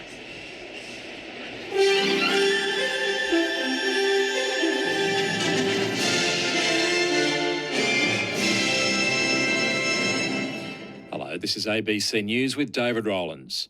Authorities believe a 4-metre wide shark was responsible for a fatal attack off Western Australia's Rd10 Island this morning. Andrew Williams reports. A 38-year-old man has died after being bitten by a shark at Horseshoe Reefs off the western part of Rd10 Island late this morning. He was taken by boat to nearby Geordie Bay, where he was met by paramedics but could not be revived. A patrol boat is monitoring the area and people on the island have been advised to exercise caution. Police say a report will be prepared for the coroner. Iran's foreign minister says a lack of trust is the biggest obstacle in negotiations to end the war with the United States and Israel. Larry Buttrose has more on this story. Abbas Araghchi says contradictory messages have made Iran reluctant about the real intentions of the US. Speaking in New Delhi, he said Iran doubts American seriousness, but negotiations would move forward if Washington was ready for a fair and balanced deal. Earlier this week, US President Donald Trump dismissed Iran's latest formal peace proposal as garbage. While Iran was said to include some nuclear concessions, Mr. Trump says he wants to remove highly enriched uranium from the country and prevent it from developing nuclear weapons. Iran says its nuclear program is for peaceful purposes. Meanwhile, President Trump has been talking up the outcome of his 2-day visit to China. He says he has a very good relationship with Chinese President Xi Jinping and the two of them have solved a lot of problems. Mr. Xi is due to travel to the US later this year after accepting an invitation from Trump following the American president's two-day visit to Beijing, where major trade deals were announced. Trump says the outcome is good for US farmers and for aerospace company Boeing. Trade has been very strong. We're getting a lot of soybeans for our farmers. There's a lot of things happening for the farmers. He committed to 200 Boeings, big ones, 777s and 737s, and a lot of big ones, big, beautiful Boeing planes. 200, that's a lot. The federal opposition leader is vowing to amend the Sex Discrimination Act following a court decision to uphold a ruling that the exclusion of a transgender woman from a female-only app was discriminatory. Yesterday, Roxanne Tickle was awarded $20,000 in damages in the federal court case against the Giggle for Girls app and its CEO, Sally Grover. In a statement, Angus Taylor says the outcome confirmed Australian law does not properly protect single-sex spaces for women and girls. Mr Taylor has pledged the coalition will amend the Act to protect single-sex spaces if it wins government at the next election, but that the move is not about targeting transgender Australians. A vigil has been held in Melbourne to honour the life of teenager Isla Bell after manslaughter charges were dropped in Victoria's Supreme Court earlier this week. Marat Ganyev was charged with murdering the 19-year-old in 2024 and putting her body in a fridge. That charge was downgraded to manslaughter and was discontinued by the prosecution in the Supreme Court on Tuesday, with prosecutors citing insufficient evidence. Ganyev is now charged with attempting to pervert the course of justice. Isla Bell's mother, Justine Spokes, told people attending the rally that she was devastated by the decision. My mind was prepared for that outcome because my expectations were low and they weren't low enough, and I just couldn't prepare my heart for that. A child has died and two other people are fighting for life following a crash at Woosang in central Victoria. Police say a stolen vehicle left the Calder Highway and struck a tree shortly before 10 o'clock this morning. A child passenger died at the scene, while a male was cut from the wreckage and flown to hospital with critical injuries. Emergency workers have been trying to free a second male. Police believe the vehicle was stolen from Mildura overnight. A truck driver who fled the scene of a crash on Adelaide's southeastern freeway this morning has been taken to hospital for forensic blood testing. Sophie Landau has more. SA police arrived to the scene at Glen Osmond around 3:30 after reports a truck travelling towards the city collided with the median strip and several road signs before crossing to the wrong side of the road and rolling on its side. It's alleged a 28-year-old Salisbury man driving the truck ran away but was found by patrols before 8 a.m. Police say the man was taken to hospital for assessment, where a sample of his blood will be taken for forensic analysis. Roads have been reopened in the area. That brings you up to date with ABC News. We'll have more in 1 hour's time. Bet you didn't know we're the world's biggest gamblers. Totally crippled my life. Bingo! I'm finding out why and if we really are the lucky country. Join me, Sean McAuliffe, Going for Broke. Starts Tuesday, May 19 on ABC TV and ABC iView. On ABC Local Radio, Sport Digital, and on ABC Listen. This is Sir Doug Nichols Round with ABC Sport. Down the ball, 8-1 to hit out, and then coat hangers Cozzy. And Kazai Pickett's going to get a free left half forward for Melbourne. The Pickett pockets at the other end of the ground, but they're on their feet now. One for the Wizard, one for Cozzy. Now Chandler attacking edge of the square, goes inside 50, Van Rooyen nearly. Drops the mark, Petty gathers it, tries to break a tackle, and snap, he's third! Harrison Petty in takeover mode. Sicily goes inside 50 and Ramsden juggles the mark. His left foot drop punt is nice. Brings the margin back inside a kick. Hand pass inside to Dylan Moore. Still 60 out at half forward. Hand pass back to Weddle. Another involvement in the chain of Josh Weddle. That is your goal. High fives in the front row. And the running prowess of Josh Weddle on full display. Steele moves it out to Bowie. Kicks inside 50 and up and marking Langford. Veers out, snaps on the left and goals. Snatches back the lead for Melbourne. This is Sir Doug Nichols Round on ABC Local Radio, Sport Digital, and on ABC Listen. It's halftime here. The Narm Demons by 6 points. They lead Hawthorn at halftime. A fun game of footy with 5 lead changes so far. Harrison Petty's kicked 3. The battle between the Picket Pocket and the Wizard Bay. That was the way it was marketed coming in. Well, I can tell you Kazai's had 8 touches. He's kicked a goal. Well, Nick Watson's had it 4 times. And so far, he's got the 1 goal to his name as well. But 2 blocks almost directly across the ground on the diagonal from one another. In the forward pocket on the northern side at the punt road end is the Picket Pocket wearing the royal blue caps. And so directly across the ground underneath the big screen, bottom level, left forward pocket, Ponsford stand end of the ground, or the city end. That is where the Wizard Bay is, and appropriately everyone's decked out in the Wizard hats. Earlier today, Saturday afternoon footy in round 10, it was a big win for the Adelaide Crows, 2013-133 over North Melbourne, 9-11-65. A disappointing showing from the Kangas, who conceded 10 consecutive goals in the second quarter. They lost by 68 points, a day out for the home team. And Braden Ingram caught up with Crows defender Jordan Butts post-game. Well, Jordan Butts, thanks for joining us in the Crows rooms. Talk us through that start and then how you turn it around, because that was one of the best second quarters in the club's history. Yeah, obviously not quite the start we wanted. We were a little bit on the back foot, but we're able to turn it around really quickly and obviously put some score on the board and go back to our contest and win those clearances. So, that's probably stuck out. I guess you're used this year, unfortunately, to having those slow starts, all those little moments in quarters where you go in and out of games. Was that what Nixie spoke to you about at quarter time? Yeah, I mean, our focus has always been, throw the first punch in the contest, and unfortunately, they threw the first punch in the first couple of clearances and inside 50. So, we're able to, win the arm wrestle in the end and get things back on our terms really quickly. That second quarter, you limited them to just 42 disposals. It was incredible. They could barely get their hands on the ball. Could you sense that was going on, because just everything you seemed to touch turned to goals, considering the fact you kicked 10 goals? Yeah, no, it is good to watch from the back half. The mid's going to work and giving our forwards some good looks, and playing front half footy is obviously makes it easier for us as well. So we're able to win the initial ball and go from there. And you skipper Jordan Dawson, we all know how much of a tough time he's had in recent times, but today again he led from the front in the midfield. He set you up, didn't he? Yeah, you can always count on Dawson to lead the way. He's our captain for a reason. So he obviously brings the fight and we follow on with him. And now just a short turnaround heading to Launceston against the Hawks. I mean, that was a really tricky game last year in torrential conditions. I guess you sort of prepare for the same? Yeah, I mean, we thought it was going to be a bit wet and slippery today, but it turns out to be pretty hot. So, we'll be prepared for anything. And, 5-day break, we'll recover up and, get ready for another contest. Jordan Butts, thanks for your time. Congratulations. Awesome. Thank you. Jordan Butts there in the Crows rooms post-game. Their Guana is their First Nations name for Adelaide that they'll have during Sir Doug Nicholls' round, a win by 68 points over the Kangas. There was some fears around Luke Davies-Uniacke's knee after an incident right on the final siren.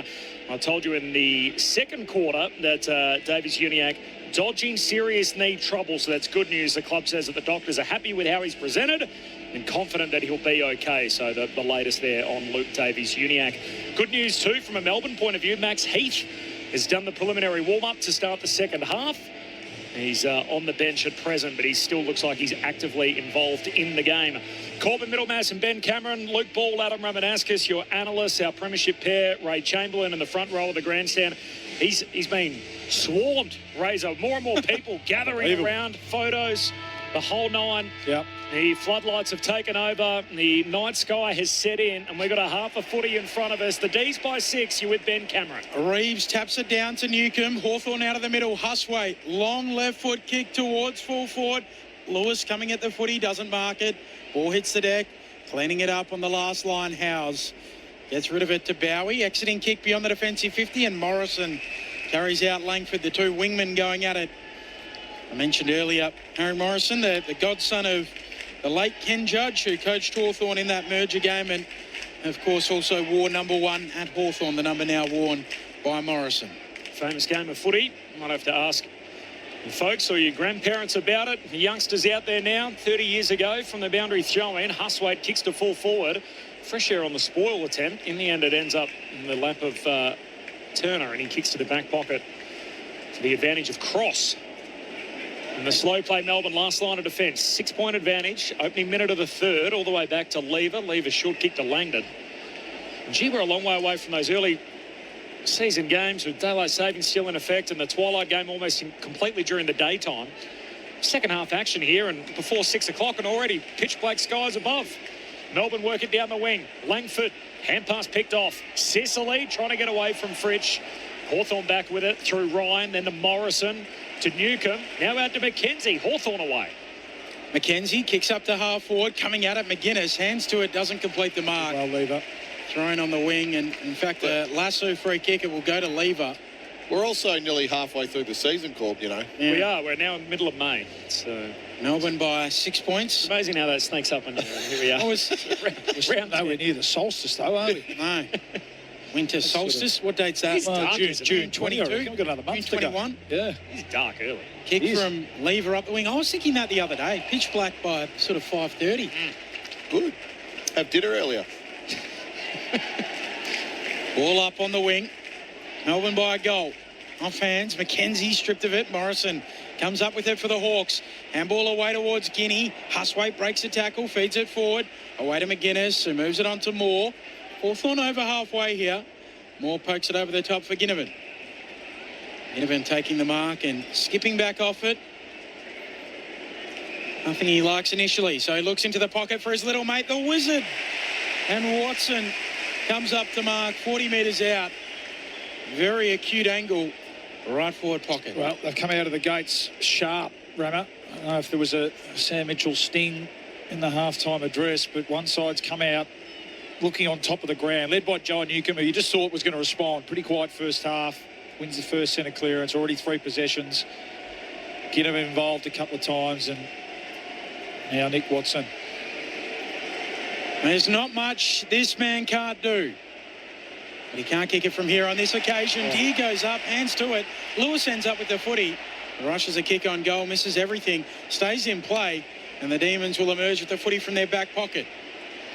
Oh, hit from Rivers, comes out towards half-back. Morrison involved in a little episode there with Jefferson. Almost a very big hit. Collided with his own teammate, but he'd be able to take a bit of the force off that. Langford now on the wing, sends the D's down to half forward, and a good mark for Battle. And jumps in front of Petty and takes the intercept at half back. That collision between Impey and Morrison, that's Impey's ball. Impey's running towards Hawthorn's goals. Morrison needs to shepherd there. Right of way, Rama. Correct. Battle off the back flank. Kicks looking for Reeves in a tangle with Gawn. Free kick for a hold. It's going to Max. Gawn will get it. So Heath seemingly still in the game, sitting in the front row on the bench. Haven't seen him, though, after that concussion test in the second quarter. Gone down to half forward. Jefferson leading up, taking the mark. Now, young key forward growing in front of our eyes today. Matt Jefferson with it at left half forward. Sure is. And that time he's led James Sicily to the ball. Yeah. You can just tell he's got good forward craft, doesn't he? Just a little step around Sicily, took front position, and then obviously very athletic as well. This is the last piece of the puzzle, though, Rammer, isn't it? Yeah. He hasn't rewarded any of his work today. He's to reward his team's work here too, you feel. Jefferson at left half forward. There we go. That's better. He's moving on up. Knocks it through. And the D's double their advantage. 7-6 to 5-6. Early doors in the third term. This is Saturday footy on ABC Sport. Luke Ball, Adam Ramanauskas. Yeah, really like what I'm seeing. I just had a look, listed at 195, so he's a real size, isn't he? Key position size, and just like his work rate today as well. Great forward craft, just keeps on the move. Just looking at the free kick, yeah, Max Gawn, who you feel will play the majority of the ruck time this second half. Maybe, I don't know, can Heath just provide 5 minutes relief give him a quarter? 7 minutes, right. I think he needs. In the ruck. Yeah. So keep Gawn in the ruck. No need to go forward, especially young Jefferson clunking them like that. I think on the other side, Reeves and Meek are going to work Gawn over. Like they're going to be putting the knee into him in these centre bounces. You know, physically try to beat him up a bit. Melbourne out of the middle again through Chandler. Floating kick inside 50. Jefferson hands to it, doesn't take the mark. Gozzy Pickett buzzing through, dispossessed. Ball spills out. Laurie forward pocket here for Melbourne. Fritsch handball over the top and tackled out. The Hawks under pressure. Langford the tackler. Throwing coming left forward pocket here for the D's. Melbourne by 12 points, going by the moniker of Nam throughout Sir Doug Nicholls' round.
going by the moniker of Nam throughout Sir Doug Nicholls' round.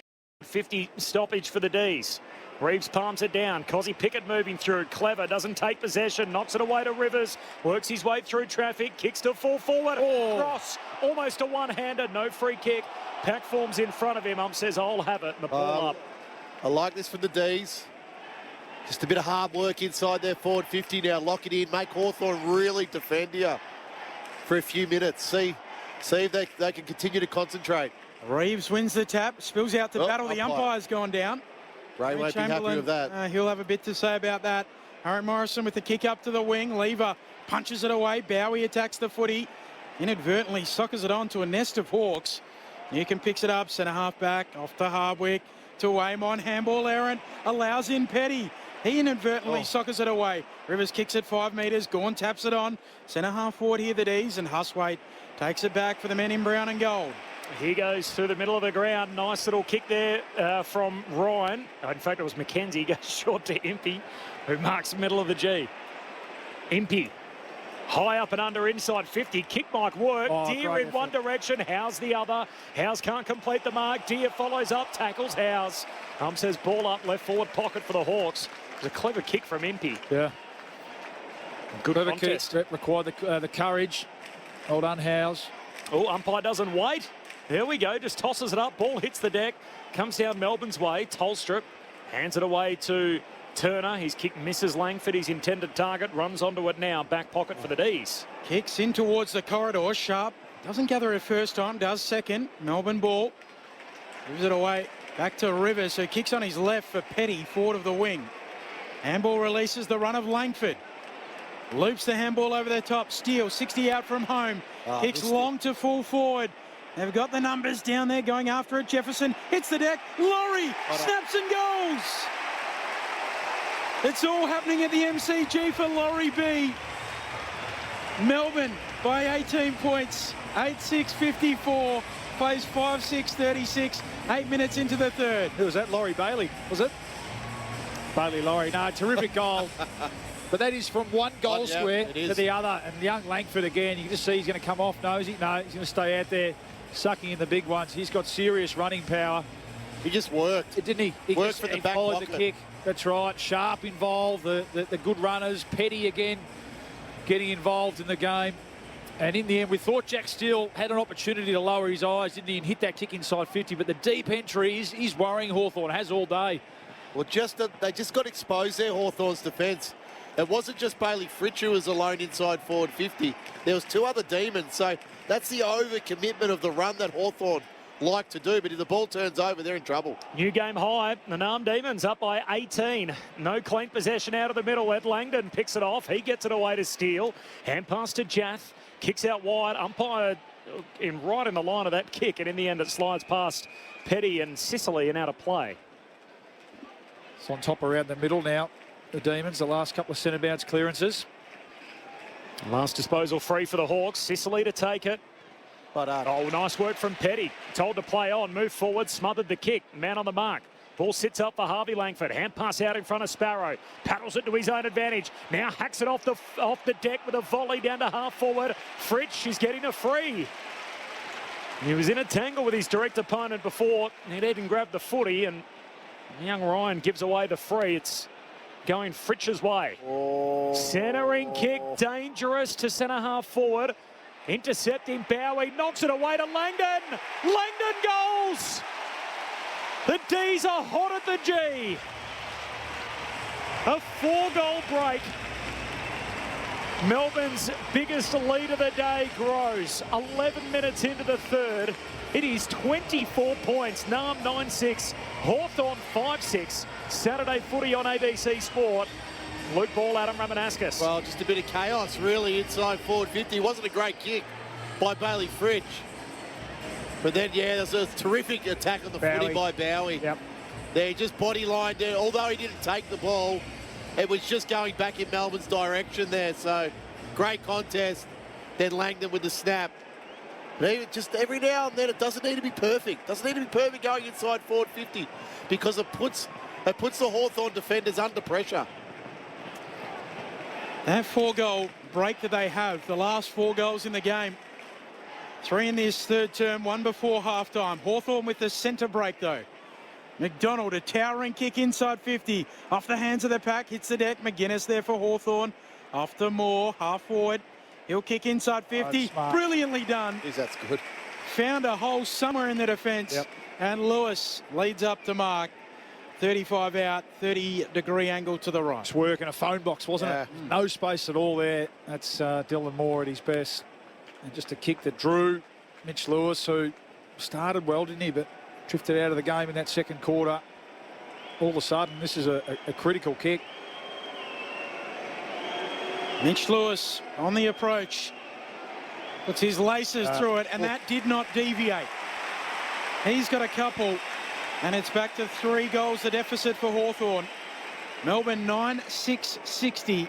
Hawthorn 6-6-42. 12 travelled third term. Well, that's what you want, those smaller forwards. Dylan Moore, on that occasion there, had no right to get that ball through the little gap. There was 2 Melbourne players on either side of him.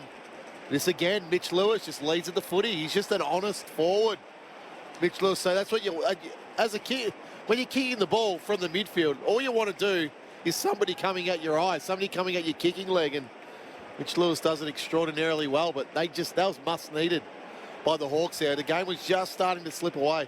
Oh, yeah. Big time. Big goal in the context of the game. Back to 18. The advantage for the D's. A dozen minutes into this third term. Max Heath back out there, wins the hit out. There's a free kick out. His own umpire spots one. It's a hold. It's going Melbourne's way. Sparrow takes it. Hand pass to Cozzy Pickett. Kicks it deep inside 50. Ben Moore in the target. Crashes the pack. Took a couple of bodies with him. Ball spills to Battle. Kicks out to the wing. Langdon competes in the air. What a battle with Moore. Moore trying to protect the footy in the drop zone. They both bowled over. Picked up by Steele. Tackled by Ramsden. Gee, this game's gone up a notch, and a ball up here between wing and half forward for the D's. Terrific effort by Bodie Ryan there, coming back with the fly to help out Josh Battle. Heath knocks it down inadvertently. Picked up there by Ward, who gets a handball. Just moving forward for the Hawks. Scrimmage close to the line. In the end, Steele feeds it out to Langdon. Latrell Pickett, a little fumble. That allows in the Hawks more. Little jab step. It's the handball back infield. Away to Newcomb, loops it over the top, looking for McKenzie. Doing well, Jath breaks it up. Demons ball again, back flank. Under the pump, Lever gets it out to Jath. And he'll run around more and go for a gallop. Jath, a long kick down to half forward. Needs Van Rooyen to move for him. Half volley pick up unsuccessful from Battle, out of play. And a throw in between wing and half forward for the D's. Oh, we love Latrell Pickett. He's just got a little bad habit creeping into his game, hasn't he? Just trying to pick the ball up with one hand at times where he could just go with 2, secure the footy. A game like this, pressure's high. Just a little bit too cute. Heath palms it down, passing through Steele, eventually kicks inside 50, punched away by Battle, but straight into the Panther Petty. Hand pass to centre half forward, Fritsch under pressure, good tackle Weddle. Ball comes out, Cozzy Pickett goes and collects, knocks it free to Fritsch. Fritsch gets boot to ball, kick goes forward, picked off by Ward. Hawthorn back with it. Amon's hand pass finds Sicily. Defensive goal square. Calm head under pressure. Kicks wide to Ginnivan on the back flank. And Ginnivan wants to go. Kicks around the members' wing. Up towards Lewis. Getting back. Oh. Break it up. Turner. Lewis marks. Oh, Turner ends up with it. What a pluck. Turner, he had no right in that marking contest. Comes down with the footy for Melbourne. Moves it on to Steele in the middle. Short kick to Laurie. It's been Melbourne's quarter, 3-1. They lead by 3 goals as Laurie turns, puts it inside 50. Hand on it from Weddle. Ball hits the deck. Ryan on the bottom of the pack. Forms over the top of him, and the ump says, I'll have it. It's been great, Disco Turner. It's his 4th intercept mark, and that was just out of position, wasn't it? Committed himself in the body, and that was terrific. Looked like the Hawks were out. Max Heath gets rid of Meek. Kick smothered. Ward, the 1%er. Sicily with the get out of here kick. Hawks under the pump here. Ramsden. Handball away to McDonald. Can they get something going on the counter attack? Handball out to Ward. He hasn't got a lot up ahead. So he just has to sweep the handball to Newcomb. Kicking on his left around the boundary line. Ginnivan in front of Jath. Great running. Great work rate, Ginnivan.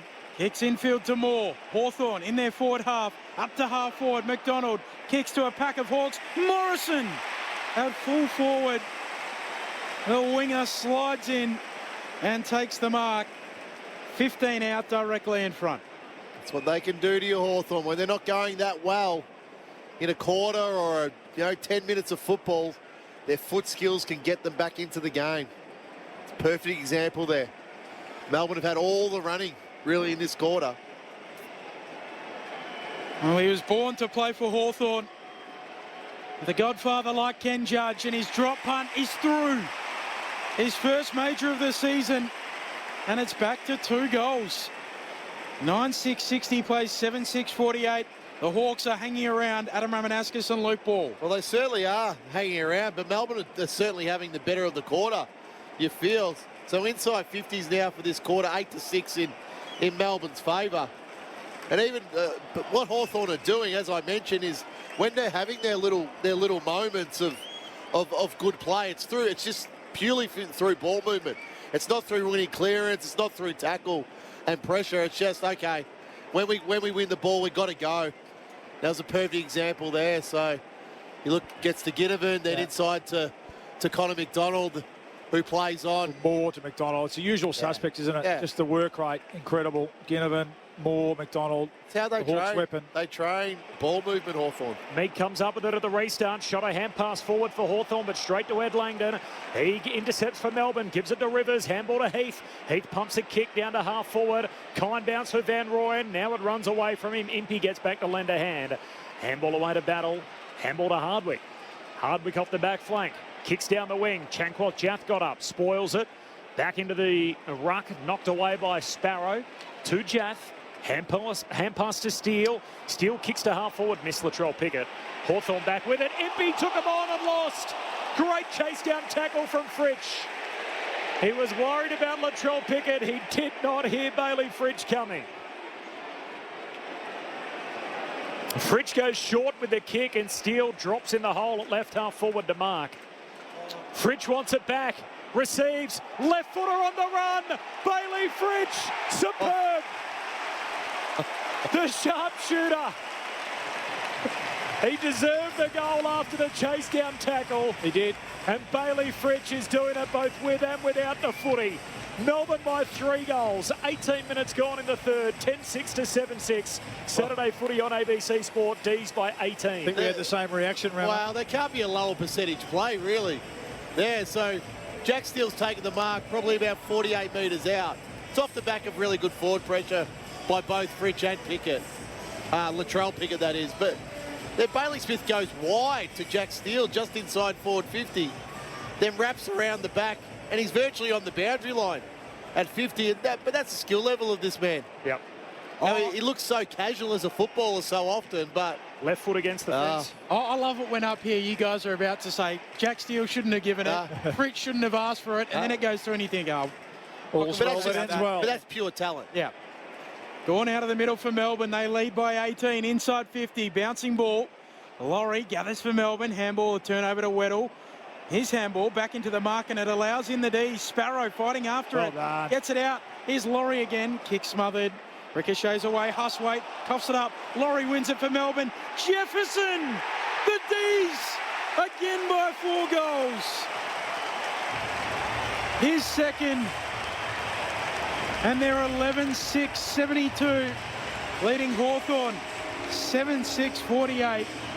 Time on third term. Luke Ball, Adam Ramanauskas. Well, there's nothing pretty about that, Ramo. That's just hard work, isn't it? Yep. Centre clearance, cack the ball forward, contest, forward of the ball. Laurie involved a couple of times. Sparrow was terrific, wasn't he? Just wanted it a bit more than his Hawthorn opponent there.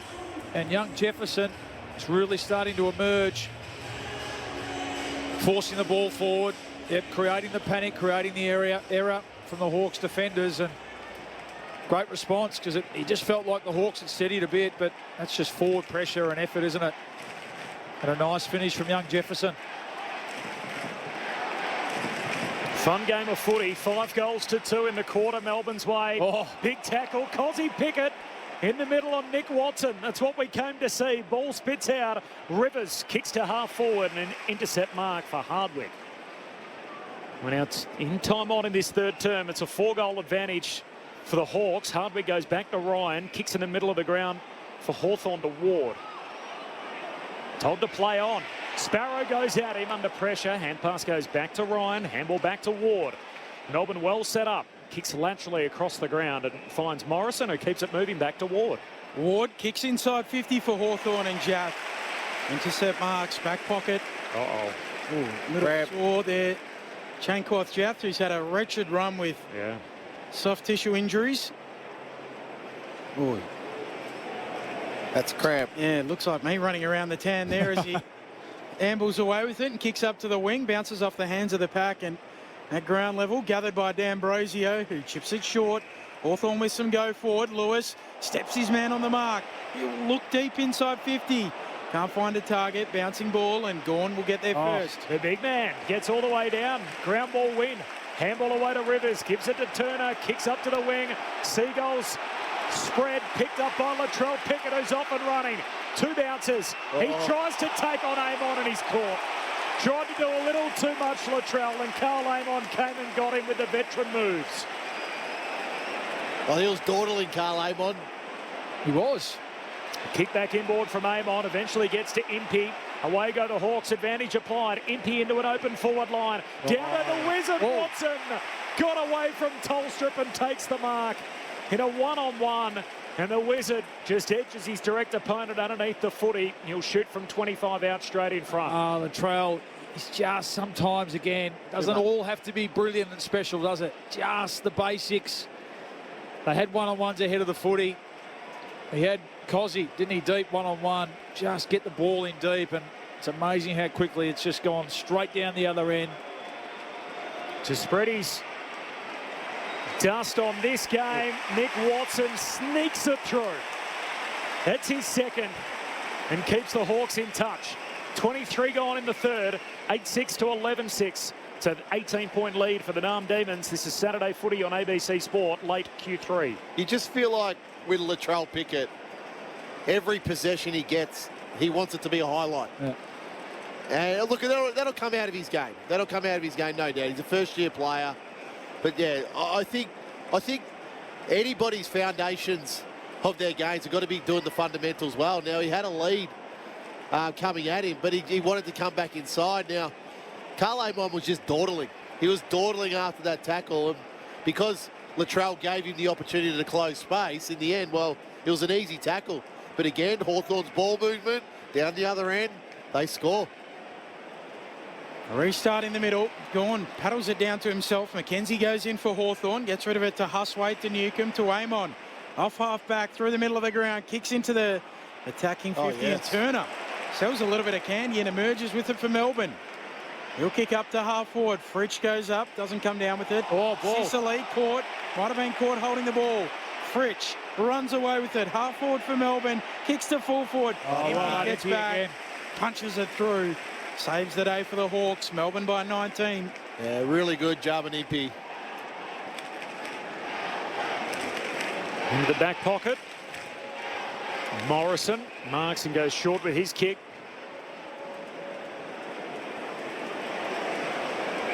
In the path of Ryan.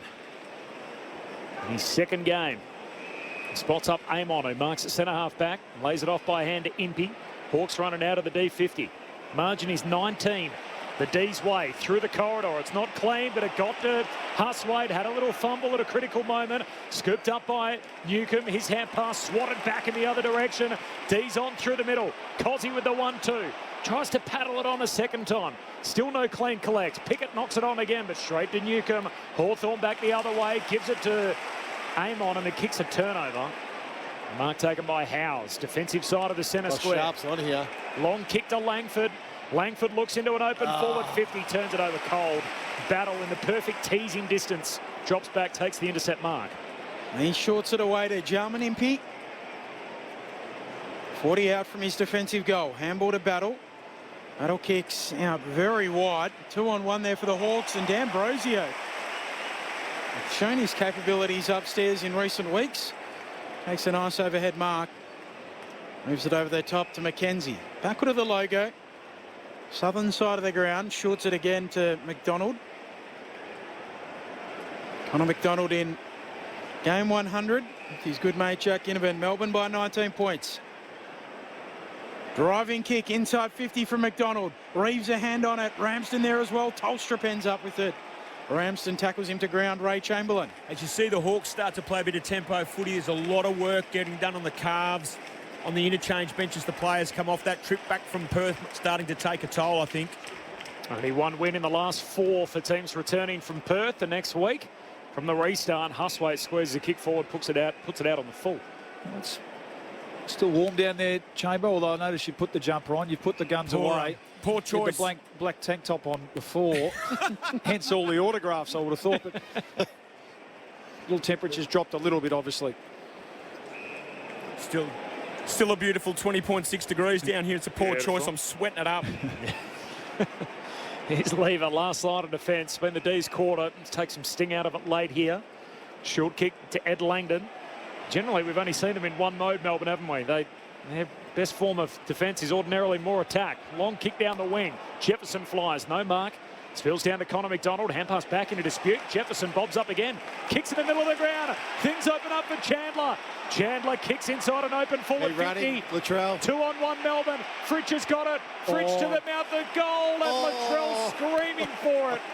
Fritsch had a shot from the right forward pocket. Misses near side. And they weren't on the same page there. A certain goal goes begging. He saw it. Did he have to see it? No doubt he saw it. No doubt.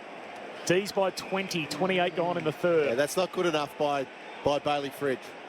If one of your under-16s did that tomorrow, Ramo, what would you say? Come off, son. Come on. Come and have a rest. Think about what you did. Get back out there. It's just a little Joe the Goose. Hawks looking to work it down the Warren wing, but D'Ambrosio, a bit of the fumbles. Under pressure there, and it goes out. Throw in on the Shane Warren wing. Young Cross, well done. They're just getting good little contributions from these role players, Melbourne. Cross, Laurie, Mitchell Tholstrup, Sharp. Melbourne by 20, closing in on three-quarter time. Gawn slapping it down. Still scrapping after it. Reeves beats him to it. That's Ned Reeves. And then coming through Newcomb. So a Hawthorn ball, little 1-2 with more. Through the logo goes Newcomb. 2 bounces. Now kicks inside a forward 50. Again with a bit of space in it. Knocked away by Lever. Ball hits the deck. Howes comes up with a dear good tackle. Hand pass picked off. Connor McDonald turns, collects, runs, snaps, goals.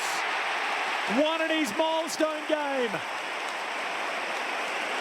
And Connor McDonald goes and celebrates with Jack Ginnivan also in his 100th.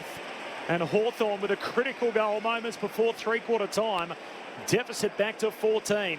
Anam Demons 11-8-74. Hawthorn 9-6-60. 29 gone third term. Saturday footy on ABC Sport. It just kills you up the other end, Bally. You know, Stephen King, he wants his players to play with flair and attack and a free spirit. But when you miss one, an easy one that should have been a goal to Nam, and then the ball goes up the other end and score, they are the ones that hurt. They hurt really badly, and particularly so late in the quarter as well when you've worked so hard. So what is it, 5-4 now? So it just evens up again this game. Difference between them going up by 4 goals. Yeah. Genuine 2-goal turnaround. Yeah. And now leading by 14. In the middle. So the reality of that is now Bailey Fritsch owes him a goal. Yep. He's got to go and work hard and find how to get on the scoreboard. Gawn taps it down, plays some volleyball. Melbourne emerge with the footy. Sparrow hit a 7-20, handballed it to Bowie. Goes back towards Gawn, who rushes a kick up to half forward for the D's. Punched on by Jefferson. Beautifully. Doesn't break stride Langford and snaps the goal. Yes. That is special. Harvey Langford reinstates a 20-point lead for the D's. He's got a couple. 12-8-8, he plays 9-6-60, 30 minutes into the third term. What about Jefferson's punch? Well, it's a work in the middle early. Yeah, Gawn. It's chaos in the middle of the ground there. Gawn's involved. Jake Bowie's involved. So, really important contest to win. Otherwise, it's going Hawthorn's way. That ball gets inside forward 50. Really well done by Jefferson. I reckon he saw him. Yeah, high well footy done. IQ. Yeah. And he's just class. Harvey Langford's just class. I think when this kid eventually, he's got to be a full-time midfielder at some stage, Harvey Langford, but geez, he's making a good fist of it as a winger at the moment. What a year he's put together. He's now got 13 goals in 10 games. There's a genuine winger, Harvey Langford, out of the middle. Gawn gets it down to Steele. Another man who's had a great year in new colours, kicks to half forward. And Steele's kick a turnover. Impey marks on the back flank. Margins at 20. Hawks, no Barris, no Gunston. Coming back from Perth. And the Demons are giving them all they can handle. The D's undefeated here at the G this year. Perfect 5-0. Short kick to Battle. Battle goes long down in the Kelshire direction. He flew from the back, not to be, forced to steal. D's back the other way. Bowie to Ed Langdon, handball missed. Tolstrup wasn't expecting it, he wins it back. Intercepts the Ginnivan handball, and the D's eventually get it moving out to the northern side. Bowie long kick to Jefferson, who marks on the wing. 20-point lead for the Narm Demons late in the third. Yeah, shut it down now. A little sigh of relief for Ed Langdon there. Tolstrup just saving the day. Impressive this from the Demons. And that is the end of a 6-goal quarter for the D's. 6 goals to 4, and after leading by 6 points at three-quarter time, the Narm Demons are 20 points up at the final change. 12-8-80, they lead Hawthorn 9-6-60. The goal kickers, Harrison Petty's got 3. They all came before the 10-minute mark of the second term. 2 each for Harvey Langford and for Matt Jefferson, and then singles for Van Rooyen, Langdon, Laurie, Fritsch and Keziah Pickett. Meanwhile, for Hawthorn, 2 each for Mitch Lewis and Nick Watson, and then singles for Morrison, Moore, McDonald, Weddle and Ramsden. Fun quarter of footy. We've had 5 lead changes, all of them in the first half. And Melbourne on a couple of occasions got it out to 4 goals. Hawthorn pegged it back to get within spitting distance on a couple of occasions before the D's with the last goal of the quarter to lead by 20. In other sports, the Sydney Roosters trail against the North Queensland Cowboys. So first half action there, the Cowboys 18-6. Leaders at the moment in the NRL. Earlier today, the Manly Warringah Sea Eagles way too good for the West Tigers. So 46-18 full-time there. In the A-League Women's Grand Final being played at Amy Park, just gone full-time. Melbourne City are your champions, unsurprisingly. So 3-1 over the Wellington Phoenix. Well done to the Melbourne City girls who prevailed there. And earlier today in the AFL, it was a win for the Crows by 68 points. They did a job on North Melbourne.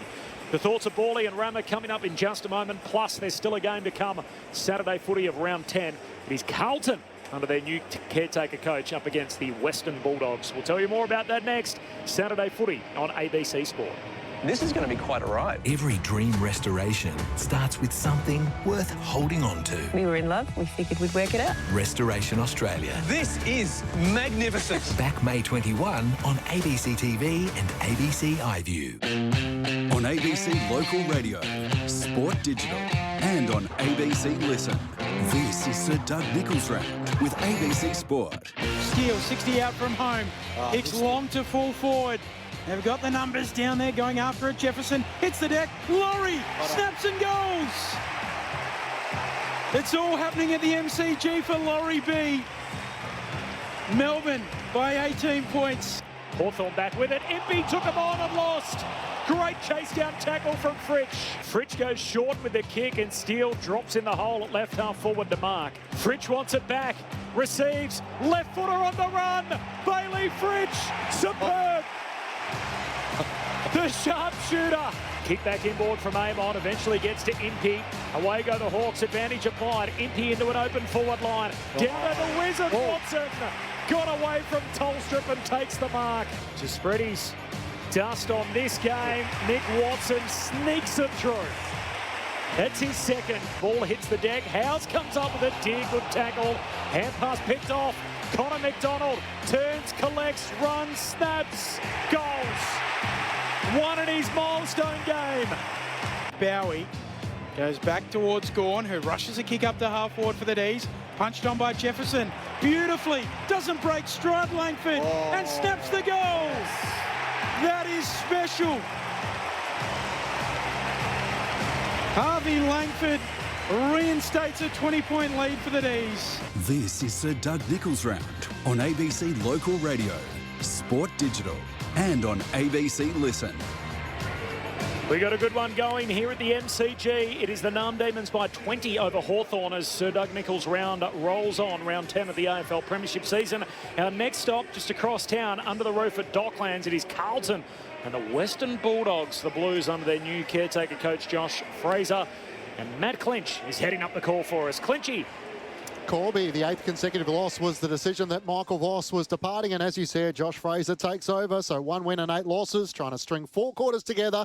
Jack Ison, pick 47 from 2025, becomes Carlton's first NGA debut and their 5th at AFL level this season. He's the 6th leading goal scorer in the VFL with 16 goals, 7, and the nephew of Australian rapper Senator Briggs. Well, the Western Bulldogs, they hung on for a much-needed victory against Port Adelaide last week to snap their 4-game losing streak, but they're unable to avoid more injuries. So Tim English is out. They get Lobb back from a hamstring injury.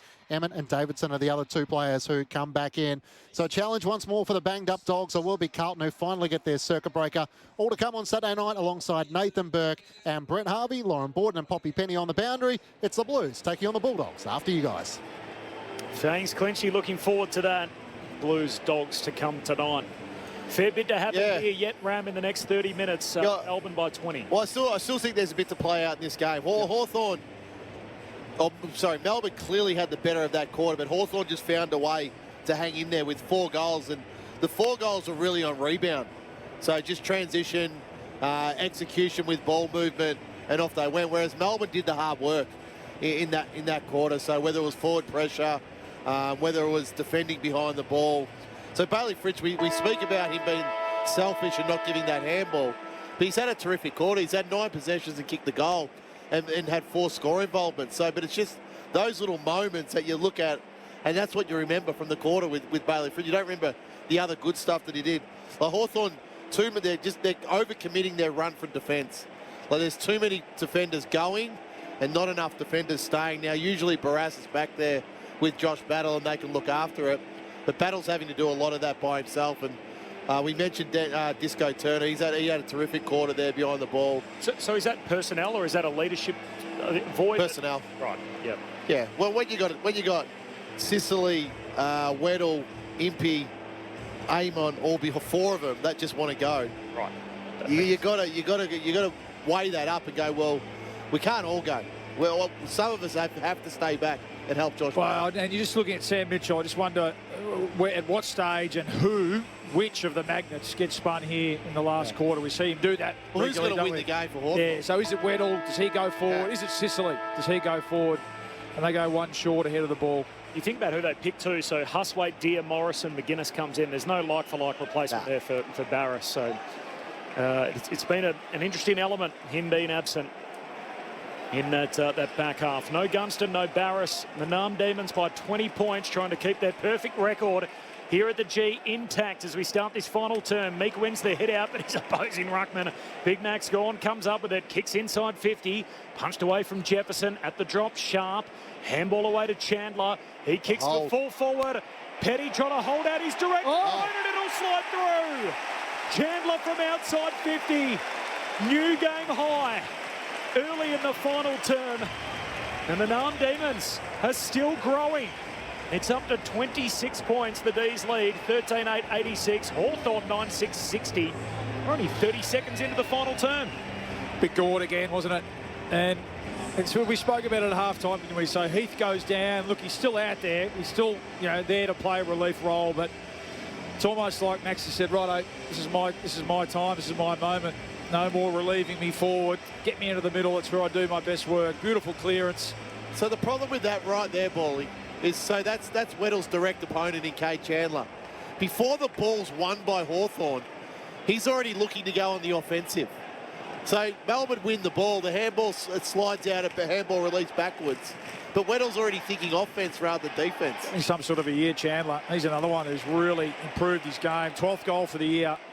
Meek wins the tap down. Gawn gets it though. Turns it over with the handball and a kick from McKenzie up to half forward. Deere doesn't take the mark. Ross goes in for the D's. On their back flank here, the Demons. Handball back to Gawn. Time to stop, prop and kick up to the wing. Marking contest. Sicily might have given a little shove. Ends up with the footy. He's tackled to ground and I think the mark was paid anyway. Might have been a late whistle though, which cost Sicily being Good umpiring. Ragdolled into the ground. Sicily's going to retreat with the kick, go all the way back to Impey. 2 minutes into the final term, 26-point advantage for the D's. Kick to centre half back, finds Dylan Moore trying to find a way through. Oh, short kick for Amon, takes a sprawling mark. Back edge of the centre square, gets up, goes, short kick. Ward. D's well set up, still in their back half. Hand pass away to Impey. Impey now the long kick forward. McGuinness running back with the flight, takes the mark. Found a bit of space to lead into. Bowie ain't happy as he balks on the mark, trying to jump out after the framed kick from McGuinness. Now he's going to go back and have a shot. And Finn McGuinness, we haven't seen him since the Collingwood draw. Had 15 and was dropped there. Didn't make the trip to Perth. Tight angle here. 5 in from the boundary line. 45 metres out. Kick won't score. It'll stay alive in the forward pocket. Ends up top of the goal square. Spills to Guinea. Shakes a tackle. Got a handball away. Picked up by Chandler. His kick picked off. Guinea running around with his strides down by his knees. Picked up in the end by Chandler, and a clearing kick up to the wing. Bouncing ball, Battle the first to get there. His handball, a turnover though. Jefferson releases Sharp, and he's off and running. This is his strength. Through the attacking edge of the square. Eyes the goals. Oh. Misses right. It just skips through the right-hand side. Melbourne by 27 points, and Sharp trying to continue that goal streak. One of 10 players to have kicked on every game this year. Not yet tonight. Dangerous kick coming out of defence from the Hawks. They work it out. More away to Ward and now to McKenzie. Hand pass back to Amon under pressure. Goes all the way back to Newcomb. And got it at left half back. Wants to try and switch play. Goes all the way back to Battle. It's an urgent game, Australian rules football. It's obviously the next thing's not far away, but even Guinea didn't have a chance to pull up his dacks. Running around with his strides down around his knees. Still fighting on, trying to win possession inside 50. Hawthorn work it down the wing. D'Ambrosio trying to draw the man on the mark with the stand rule. D'Ambrosio long kick inside 50 and Lever with Turner rather with the intercept. Just dominated the air, haven't they? Really, Melbourne across the whole game. Both at all ends of the ground. Been so impressed with Turner's game. Well supported by Lever behind the footy. The bomb's not working for Hawthorn inside 50. They've really got to find shorter options, lower their eyes. Melbourne by 27. Short kick from Turner to Jath and onto Pickett. Melbourne by 27 points. 4.5 minutes into the fourth as Pickett goes back to Turner. This is smart now. You talk about Hawthorn coming back, long trip, hot day today. They've got the lead. Just make Hawthorn defend. On to Bowie, and Bowie sends the D's up to the wing. Marking contest, Ward, sprawling mark. Hawthorn in possession again on the wing, members side of the ground. Wow. Ward, that's a stinker. Trying to straighten up, turns it over. Petty takes the intercept mark, and now 50. No one stood. And this will be 50 metres. Well, Harry Morrison was in the protected area, did not stand. He followed his direct opponent, and that will cost you 50. Oh, I don't think that should be one. I think if you're not contesting the mark, you should be free to go. I completely disagree. Well, that's nothing new with us. Ray Chamberlain is down there on the boundary's edge. What'd you make of that, Ray? I just think that if Ben want to take up some creative riding, he can do that, or we can all just follow the laws of the game as they've been laid out for the season, Benny boy. Yeah, goosebumps. Choose your own adventure, Ray. It was short 50. It was pretty clear. I think it is too. But 50 was up on the wing, and now he's having a shot from about 30 metres out. Petty to make it 4. He misses. Ball don't lie, Corb. And he's lucky to score. I'm not debating the law either, Ray. Just the writing of it, not the adjudicating of it. Ray Chamberlain. In other news, though, Ben, Jarman Impey's come to the interchange bench, getting his right leg heavily strapped. Why are you so nice to me off air and so mean to me on air, Ray? D's by 28, 6 gone final term. It's better for the listeners, isn't it? Just a full guard the team. He's a performer.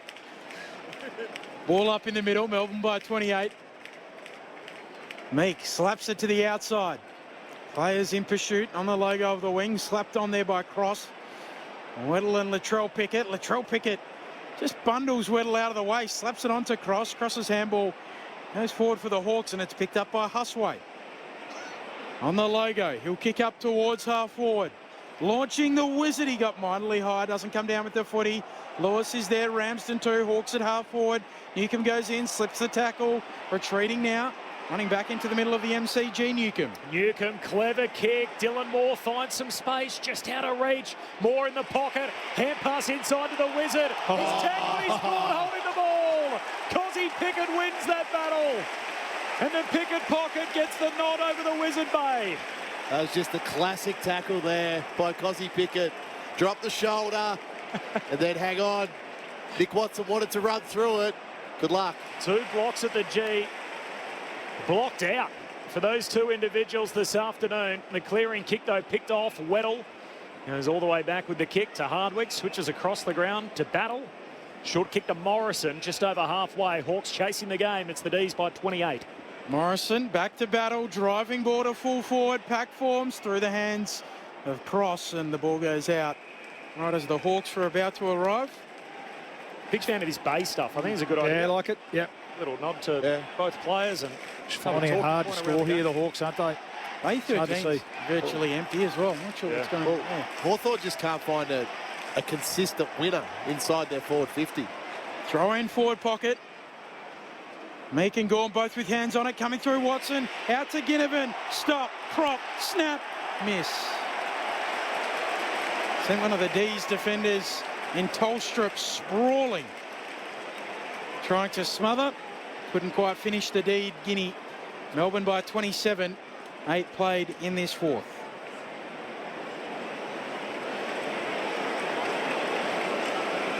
D's win this, they'll leapfrog Hawthorn on the table. They'll go half a game ahead of them. 27 points the margin.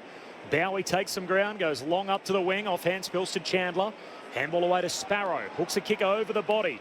Ryan got separation, couldn't complete the mark. Battle ends up with it, gives it to Hardwick and then gets it back. Battle's kick into the middle of the G. Misguided, collected by Howes, who's off and running. Arches the back, the 1-2 with the Latrell Pickett. Now the kick inside 50, and Cozzy Pickett on the end of the line takes the mark in the left forward pocket. That's outstanding by Blake Howes.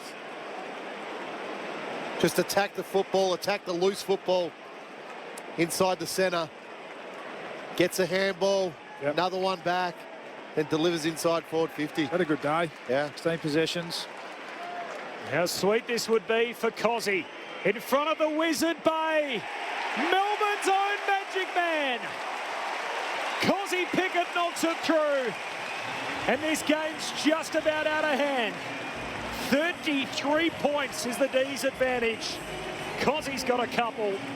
And the Narm Demons now 14-10-94. Hawthorn 9-7-61.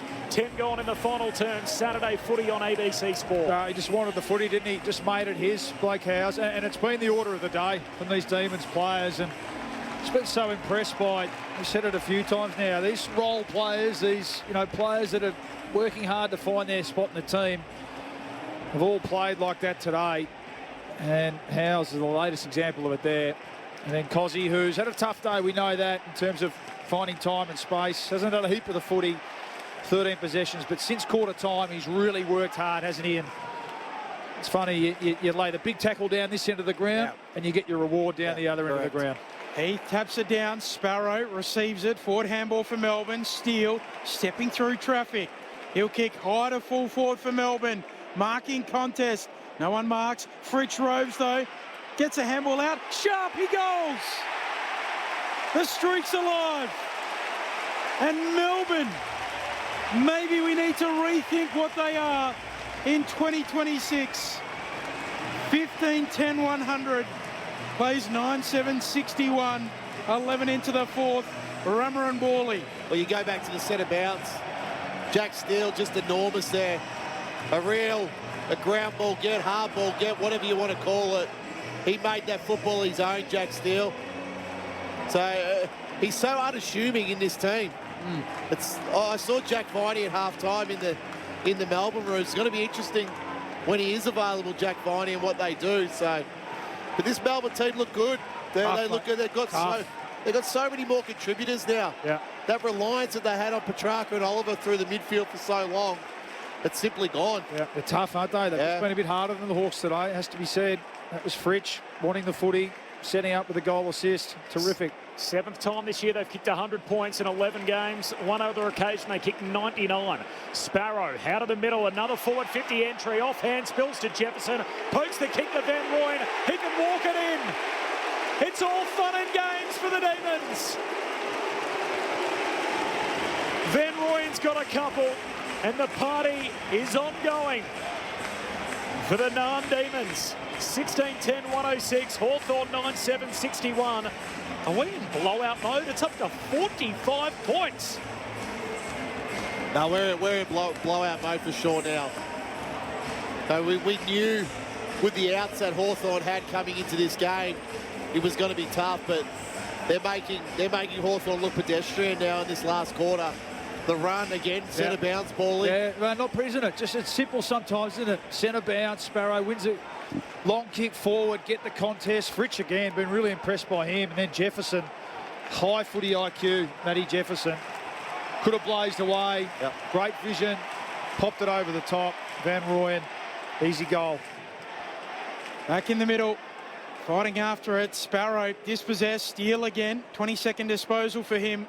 Leads all of the D's. Ricochets out towards the wing. Right. Sharp gets a handball moving forward, or he doesn't really. Called for a throw. The free kick will come back and it will go to Finn McGuinness. Melbourne by 45 points, 13 minutes into this final term. ABC AFL Daily is the place for your footy conversation, wherever you get your podcasts, 5 episodes a week. And on Thursdays, we do a round preview with Brett Delidio. We've got a little segment called Super Dogs. You're going to pick an underdog of the week, and the more the underdog wins by, the more points you score. Brett Delidio has taken the D's as his underdog this week, so not good. The points that he gets is the winning margin. So at the moment, it's looking like 45 points, plus 5 for the cover play. So there's a little shake-up to our competition, but ABC AFL Daily, wherever you get your podcasts. If you're not listening to all 5, you're missing out too. 5 a week, you gotta hit all 5. Very different flavours to each of them. Hawks with it. Centre half back, a long way down in this game. 45 points is the deficit at the moment for Hawthorn. As Battle sends it out to half forward. Spills through towards McGuinness. Hand pass over his shoulder to Sicily.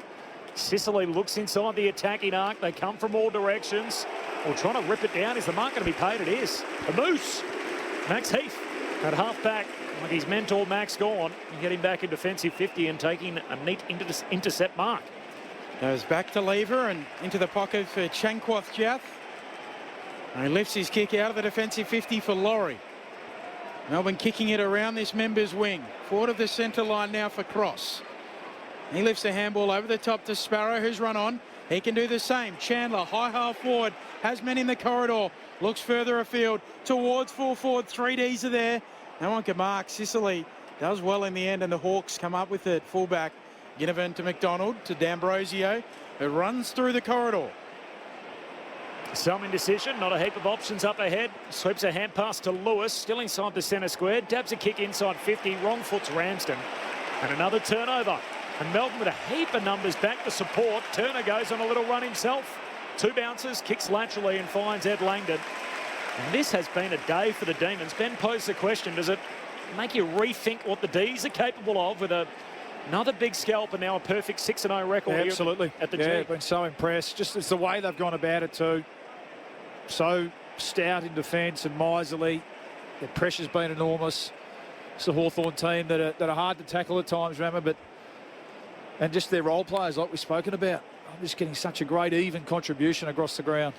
Ed Langdon kicks down to half forward. Jefferson takes a mark as the pack collapses behind him between wing and half forward. Jefferson to full forward with the kick. Van Rooyen's out the back. Offhand spills to the Melbourne key forward. Got a hand pass out. Sharp does the rest. And says, get up off your feet to the MCC members. The D's in victory mode again at the MCG. 51 points in favour of the Narn Demons. 17-10-1-12. Hawthorn flat-footed, 9-7-61. 17 gone in the final term. Saturday footy on ABC Sport. Well, Sweet Caroline. Have I missed something here? Is this blasting made its way down from Brisbane with Harry Sharp? It's just work rate for him, Rama. Yeah, You watch him, he just keeps running and working, and it's amazing how with modern footy. As the game opens up, fatigue sets in across the rest of the playing group. The guys that can continue to run and present and get to the fall of the ball, get to the contest, just continually get rewarded. And he's one of those players from the Demons that's been doing that this year. It's terrific to see. 6 in a row they've kicked, the D's. 6-6-6 warning in the middle. Umpire puts it aloft. Winning it down, Reeves. Back into the rubble, though, and Jack Steele fighting on. I spoke during the week about the fact that Jack Steele, twice an All-Australian in the 2 of the 3 years before Ross Lyon arrived, and his numbers were higher in those years. They dipped in the 3 years he was coached by Ross at St Kilda, and they've spiked again now at Melbourne. Out of the middle, Hawthorn. Bouncing ball inside 50. Picked up by Turner. Handball towards the back flank. Weddle goes in. Weddle gathers. Hawthorn ball half forward. Lewis sweeps it out wide. More running room.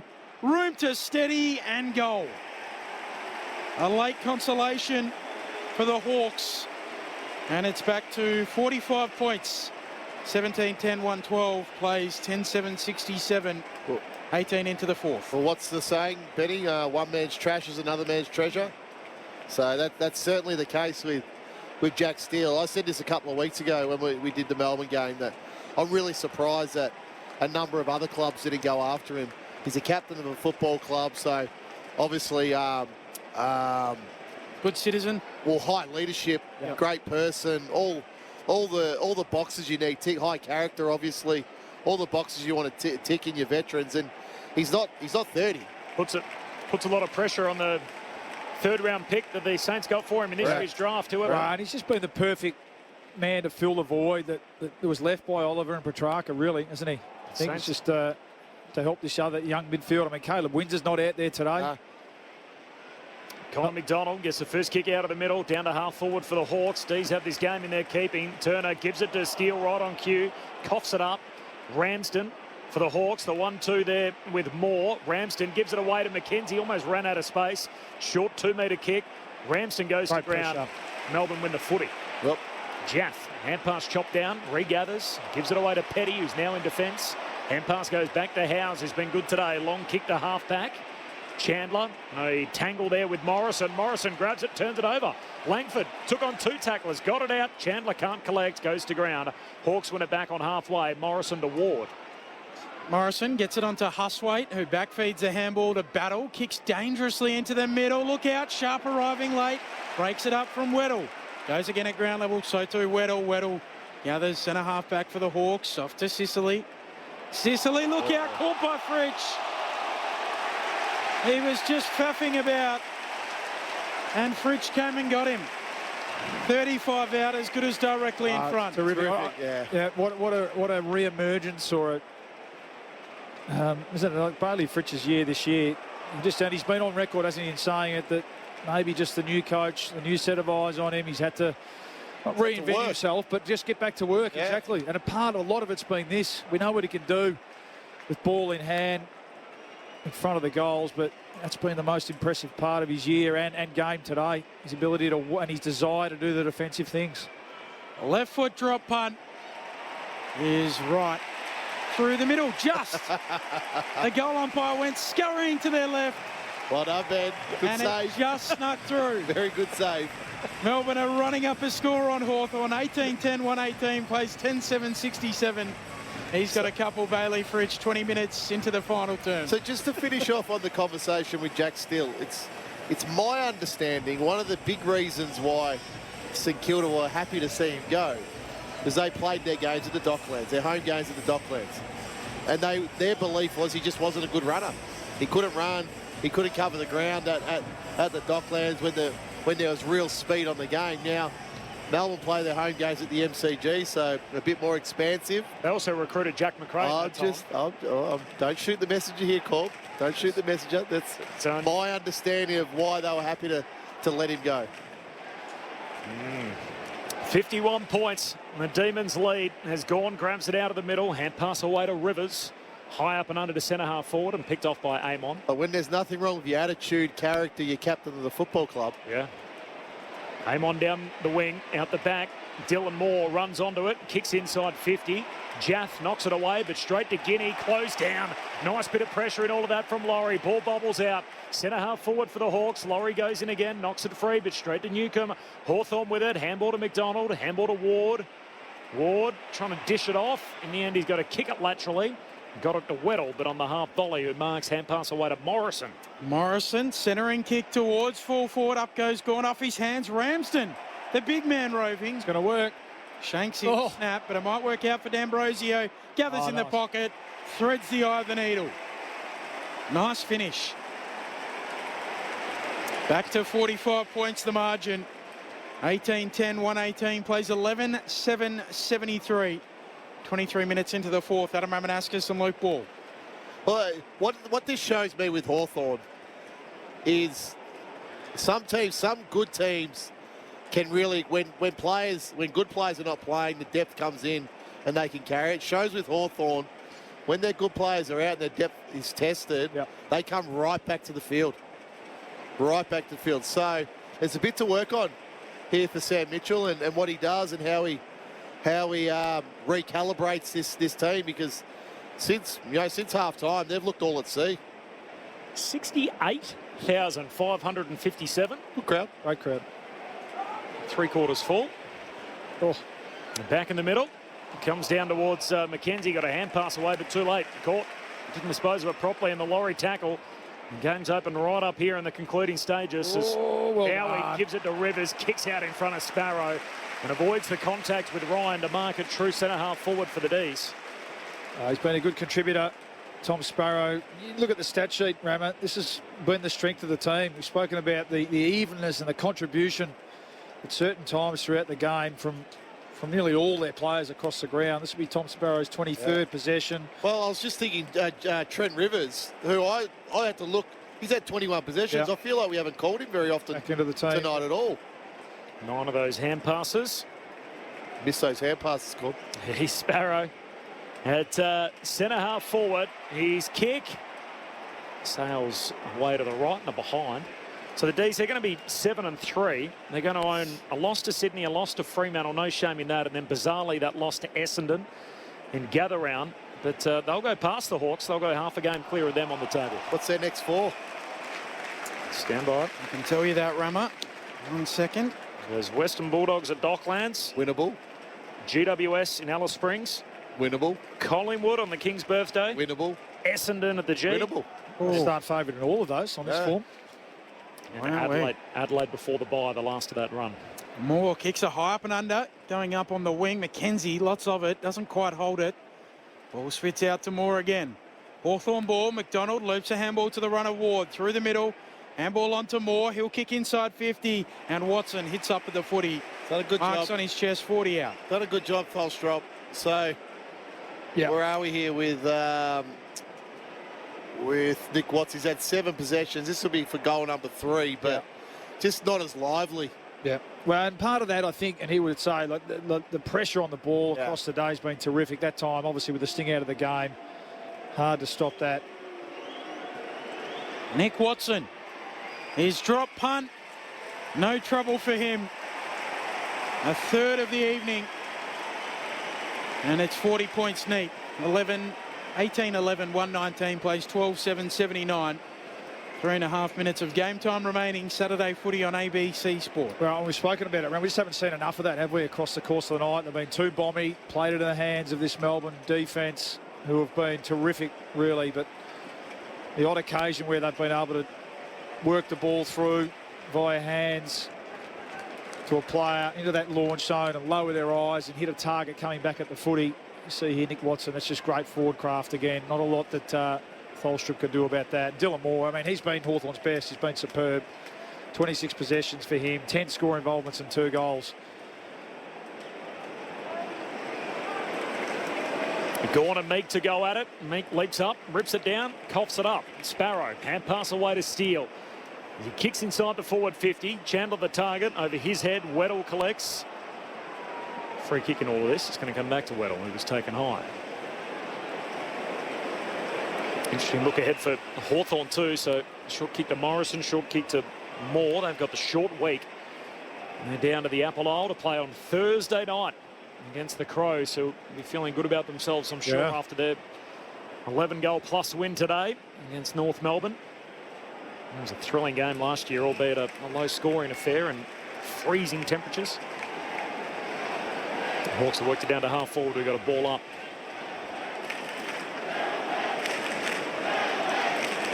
One down in front of Sparrow is tackled. Taken to ground, got the hand pass out. Langford to Langdon. Handball away to Bowie. Handball to Latrell Pickett. Just whacks it further afield. Cross. Collects. Coughs it up. Hawks back the other way. Eamon trying to give it away to Moore. It wasn't looking. Eamon goes and collects. Drives a kick goalward, and it's going to be marked on the behind line. No, it's not. It's going to be knocked through for a minor score. You can put it in the book for Carla Amon, and Melbourne's lead is 59 points, 27.5 gone final term. So Tolstrup will take the kick in. Going to be a big win for Melbourne. As Corbin said, they'll leapfrog Hawthorn on the ladder. Tolstrup long for Gorn, who hits the deck hard. Goes in again while he's down there at ground level, and a ball up will come. Jacob Van Rooyen coming to the bench. Getting some love from the Melbourne faithful. Ball up on the wing. Looking it down, Gorn straight to Langford. Whistle off the plate. The umpire 80 metres away, I think, has paid that one. Free kick will end up going the way of McKenzie and Hawthorn. Playing out the last couple of minutes here. McKenzie sets it up inside 50, looking for a marker. Gorn gets back, drops the mark. Turner at ground level, handball knocked away into the mark. Deer can't gather it. The Wizard Watson can. He snaps but misses right. Melbourne lead by 38, 28.5 minutes travelled, fourth term. So guys to come back for Hawthorn, Barras, Gunston, Chol, Day, Nash, all not too far away. Barras the longest of those 3 to 5 weeks with the hammy. There's a chance Willdale will play VFL next weekend. Hope to come back AFL round 13. That's the aim at this stage. But Melbourne's an interesting conversation too, which we touched on. Windsor, what role does Viney have to play if and when he gets back? Salem with the foot 2 to 3. Mycheck still 3 away. Melksham was playing some good footy before he went down. Xavier Lindsay was a high pick last year. He's going to miss 2 to 4. And the only one they really won't get back is Cully, who's out with a knee complaint. A knee injury and surgery on that. 38 points the margin. Bit of kick to kick late here with a hot minute left in the game. Still to come tonight, Carlton and the Western Bulldogs. We'll see the Blues under their caretaker coach Josh Fraser for the first time. That is coming up next. Good call, guys. Shame the Hawks couldn't get it done. From Mike in Riyadh. Thanks, Mike. Nice to hear from you. Riyadh. Wow. Over in Saudi Arabia. That's a little while away. From Borgs. Says, I hope Cozzy told Nick that the only wizard is Jeff Farmer. Cheers, Borgs. Riyadh, Corb, that's the next frontier of your boxing commentary career, isn't it? There's a lot going on over there on the fight space. Sparrow kicking around the wing, and Battle comes up, knuckles it away, bouncing ball. Chandler swoops on it on the logo, kicks up to Cozzy Pickett. Right there with him is McGuinness, and it spills down for McKenzie. Jack Steele knocks it down. Can he finish with a goal? It's offline, but he'll kick on target. And Gorn drops the mark. Ball stays in play. No, it doesn't. It's through for a minor score. So Melbourne lead by 39. 30 minutes travelled, fourth term. Going to be a nice win for Stephen King and his men. Should have gone to the arc, just for old time's sake, late in the piece. Final 30 seconds of the game. Long kick up the pipe from Battle. Finds Deer. Handball away to Amon. He's going to kick out to the wing for D'Ambrosio. 39 points. Here's the margin as the kick inside the Hawthorn attacking 50 late in the piece. No mark, slides through to Connor McDonald, who shoots goalward. And no score out on the full. And the MCG Giant Killers claim another scalp. The Narm Demons take down the Hawks by 39. And if you're not already, it's time to pay very close attention to the Demons. It's the emblem for me and for you. It's the emblem of the team we love, the team of the red and the blue. Every heart beats true for the red and the blue, and we sing this song to you. Should old acquaintance be forgot, keep your eye on the red and the blue. performance from these Demons. Scores were level at quarter time. The D's led by just 6 at the half. There were 5 lead changes in the first half of footy, and then it was the third quarter where they put their foot down. 6 goals to 4. They led beyond 4 goals on a couple of occasions. The Hawks tried to hang around, but the longer it went, the worse it got for Hawthorn without their fullback and their full forward. Melbourne finishing well and truly over the top. They had it out beyond 50, but the D's win by 39. Grand old flag, it's a high-flying flag. It's the emblem for me and for you. It's the emblem of the team we love, the team of the red and the blue. Every heart beats true for the red and the blue, and we sing this song to you. Should old acquaintance be forgot, keep your eye on the red and the blue. Many people just had them in their own little bracket just beyond the premiership contenders, despite the fact they were 6 and 3 and sitting 7th on the table at the start of the round. They bizarrely own a loss to the lowly Bombers. Other than that, they've dropped games to Sydney and Fremantle. But what about what they have done? They now own wins against the Gold Coast Suns, the 2-time reigning premiers, the Brisbane Lions, and they take down Hawthorn today in what turned out to be an emphatic victory. 39 points the final margin. The D's get it done over the Hawks, 18-12 to 12-9. Luke Ball and Adam Ramanauskas with their take on ABC Sport. Good call, Corb. And they continue to make this their home ground, a fortress. It's going to be hard in 2026, Rama, to come to the MCG and beat the Demons. I was just so impressed today. I must admit, I thought, notwithstanding the trip back from Perth, I just thought the Hawks would just have a bit too much class, but even in the coach's box as well. I hadn't seen a lot of Melbourne live, and but what I saw today from that sort of that role player like we've spoken about throughout the course of the day, just so impressed. But it started with their intensity and their pressure. I thought they just kept that. The Hawks, every now and then they broke through the Hawks, and you saw them at their best in terms of being able to transition the ball with speed from one end of the ground to the other, but more often than not, they're under pressure by a really desperate and committed Melbourne outfit. So, full marks to them. So impressive. You look at their stat sheet. I think the best thing too that they weren't relying on a big game from Cossie Pickett, their superstar, or Gawn, who I thought was really, really good at key moments, especially when Max Heath went down. But just such an even performance. Love Sparrow's game. Steele just keeps on keeping on. Bowie, back into the team, shows why he's so important. But it's players like Chandler, who I think is having a terrific year. I mentioned, Harry Sharp, who's really now become a genuine AFL footballer. Young Howes had another good day. Jefferson starting to really develop before our eyes, and then Langford and young Laurie, continue to improve their game. So you'd be just so thrilled. As a Melbourne supporter, you're starting to come along to the games knowing what you're going to get. And I think that's that's when as you get to the stage where you're a really good football team, that sort of effort week in, week out. Sorry to jump in before you've even spoken, Rama, but it feels like what we always quote the Robert Wall saying about, your bottom six and your bottom. It's been a long been an adage, obviously, in footy, but it feels like the modern game. Who are your wingers and your half forwards? And it's amazing where you look at the best teams in the competition, when you look at the Brisbane Lions and the Cats or whatever, all of a sudden if you go through Melbourne's wingers and half forwards, you go, gee, they can hang with those the guys. Hawks are in that mode too. And so they come up against them today. And yes, we spoke about players from Hawthorn that were out, but when you look at it, they're really, the bookends of the ground, weren't they? Both ends of the ground. They had their full complement of those sort of mid-sized forwards and through the middle of the ground, we know Will Day's out, and Connor Nash to an extent, but other than that, they went head-to-head with that group. And I thought, from Hawthorn's point of view, Dylan Moore in particular had a terrific game. I thought he was one of the best players on the ground. But other than that, McKenzie, solid. Ginnivan didn't have a great day. They kept Newcomb pretty well under control, didn't they? And in the end, it was just a weighted numbers performance from the Demons. I thought that will absolutely please their coaching staff and fans alike, Ram. Well, I thought the Demons' defence was enormous today. Yeah.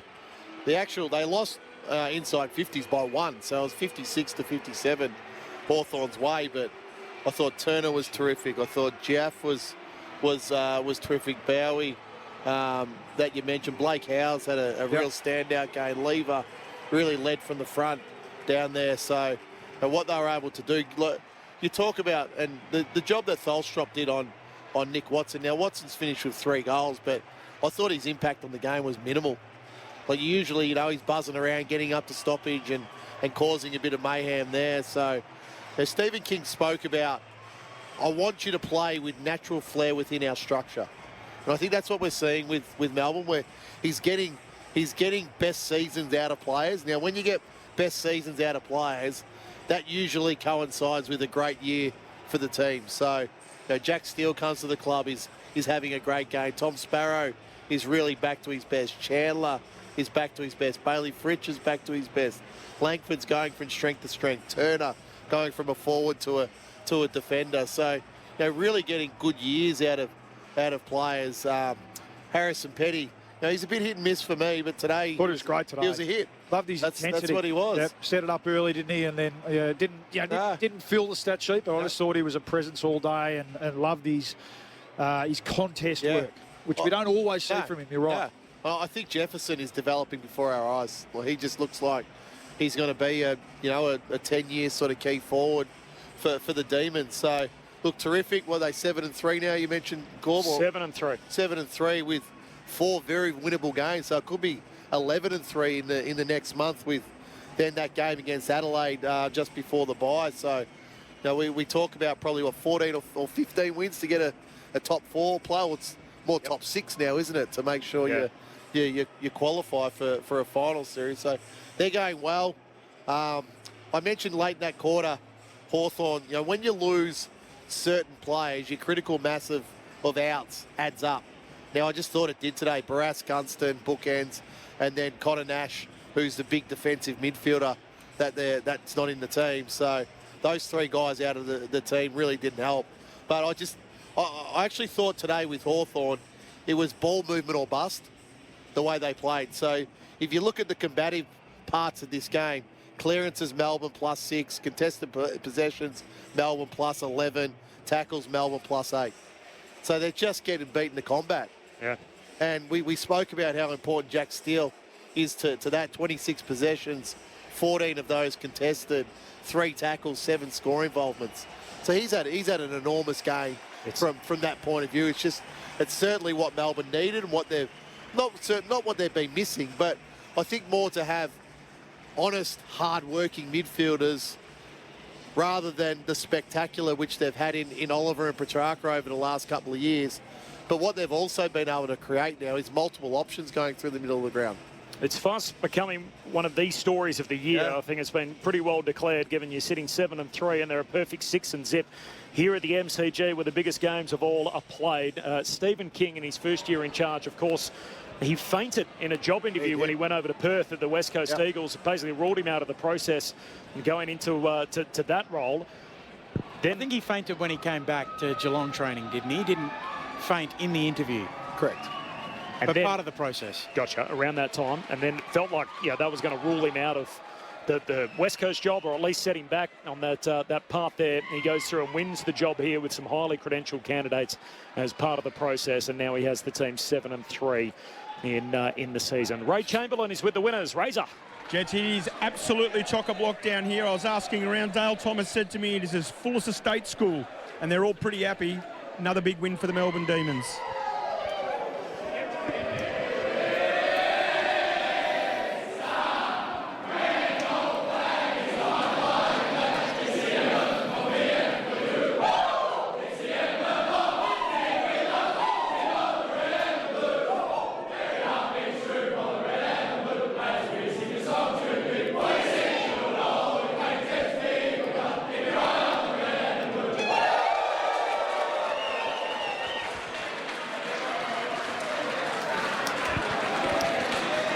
We might hear it a few more times in the season yet. Cade Chandler's got his young one in the song. Must be said, the only L today, those shorts, just to come back to that.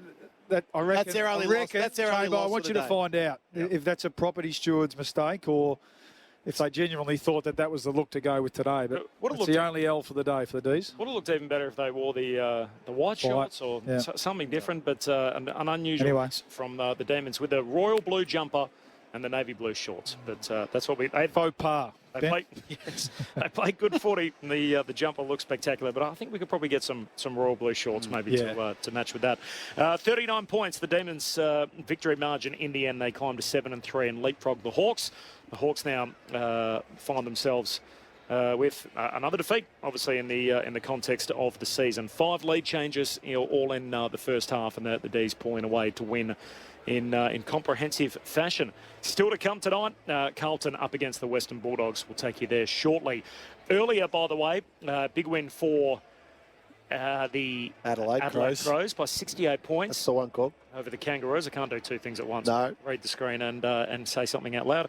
Luke Davies-Uniacke, there was some concern on the siren about a knee injury that he picked up. The club, though, confirming that after a chat with the docs that he appears to be okay. So confident the early signs look good there despite that knee injury for Luke Davies-Uniacke. Let's go back into the winners' rooms. The Narm Demons by 39 points over the Hawks. Ray Chamberlain. Thanks very much, Corbin. We've been very fortunate to be able to spend some time with Harry Sharp. Harry, 7 out of 3, 4 out of the last 5, and you're undefeated at the MCG this year. Talk us through into the vibe and what was the message coming into this week against what was a pretty impressive Hawthorn outfit? Yeah, certainly a good start to the year. It's been a lot of fun to play with under Kingy. Coming into this week, we were just aiming on being ruthless, selfless, connected. Starts with our contest in the middle, and we knew if we took the ball deep and dangerous inside 50, that gave us the best chance of kicking goals. You talk about going inside 50, 7 out of 11 games, you kicked 100 points. I think one of them was 99 points. Talk us through the work that's gone in throughout the preparation and then obviously so far this year in season 2026 to turn into a side that can bang 100 points or more up more often than not. Yeah, certainly. We work pretty hard.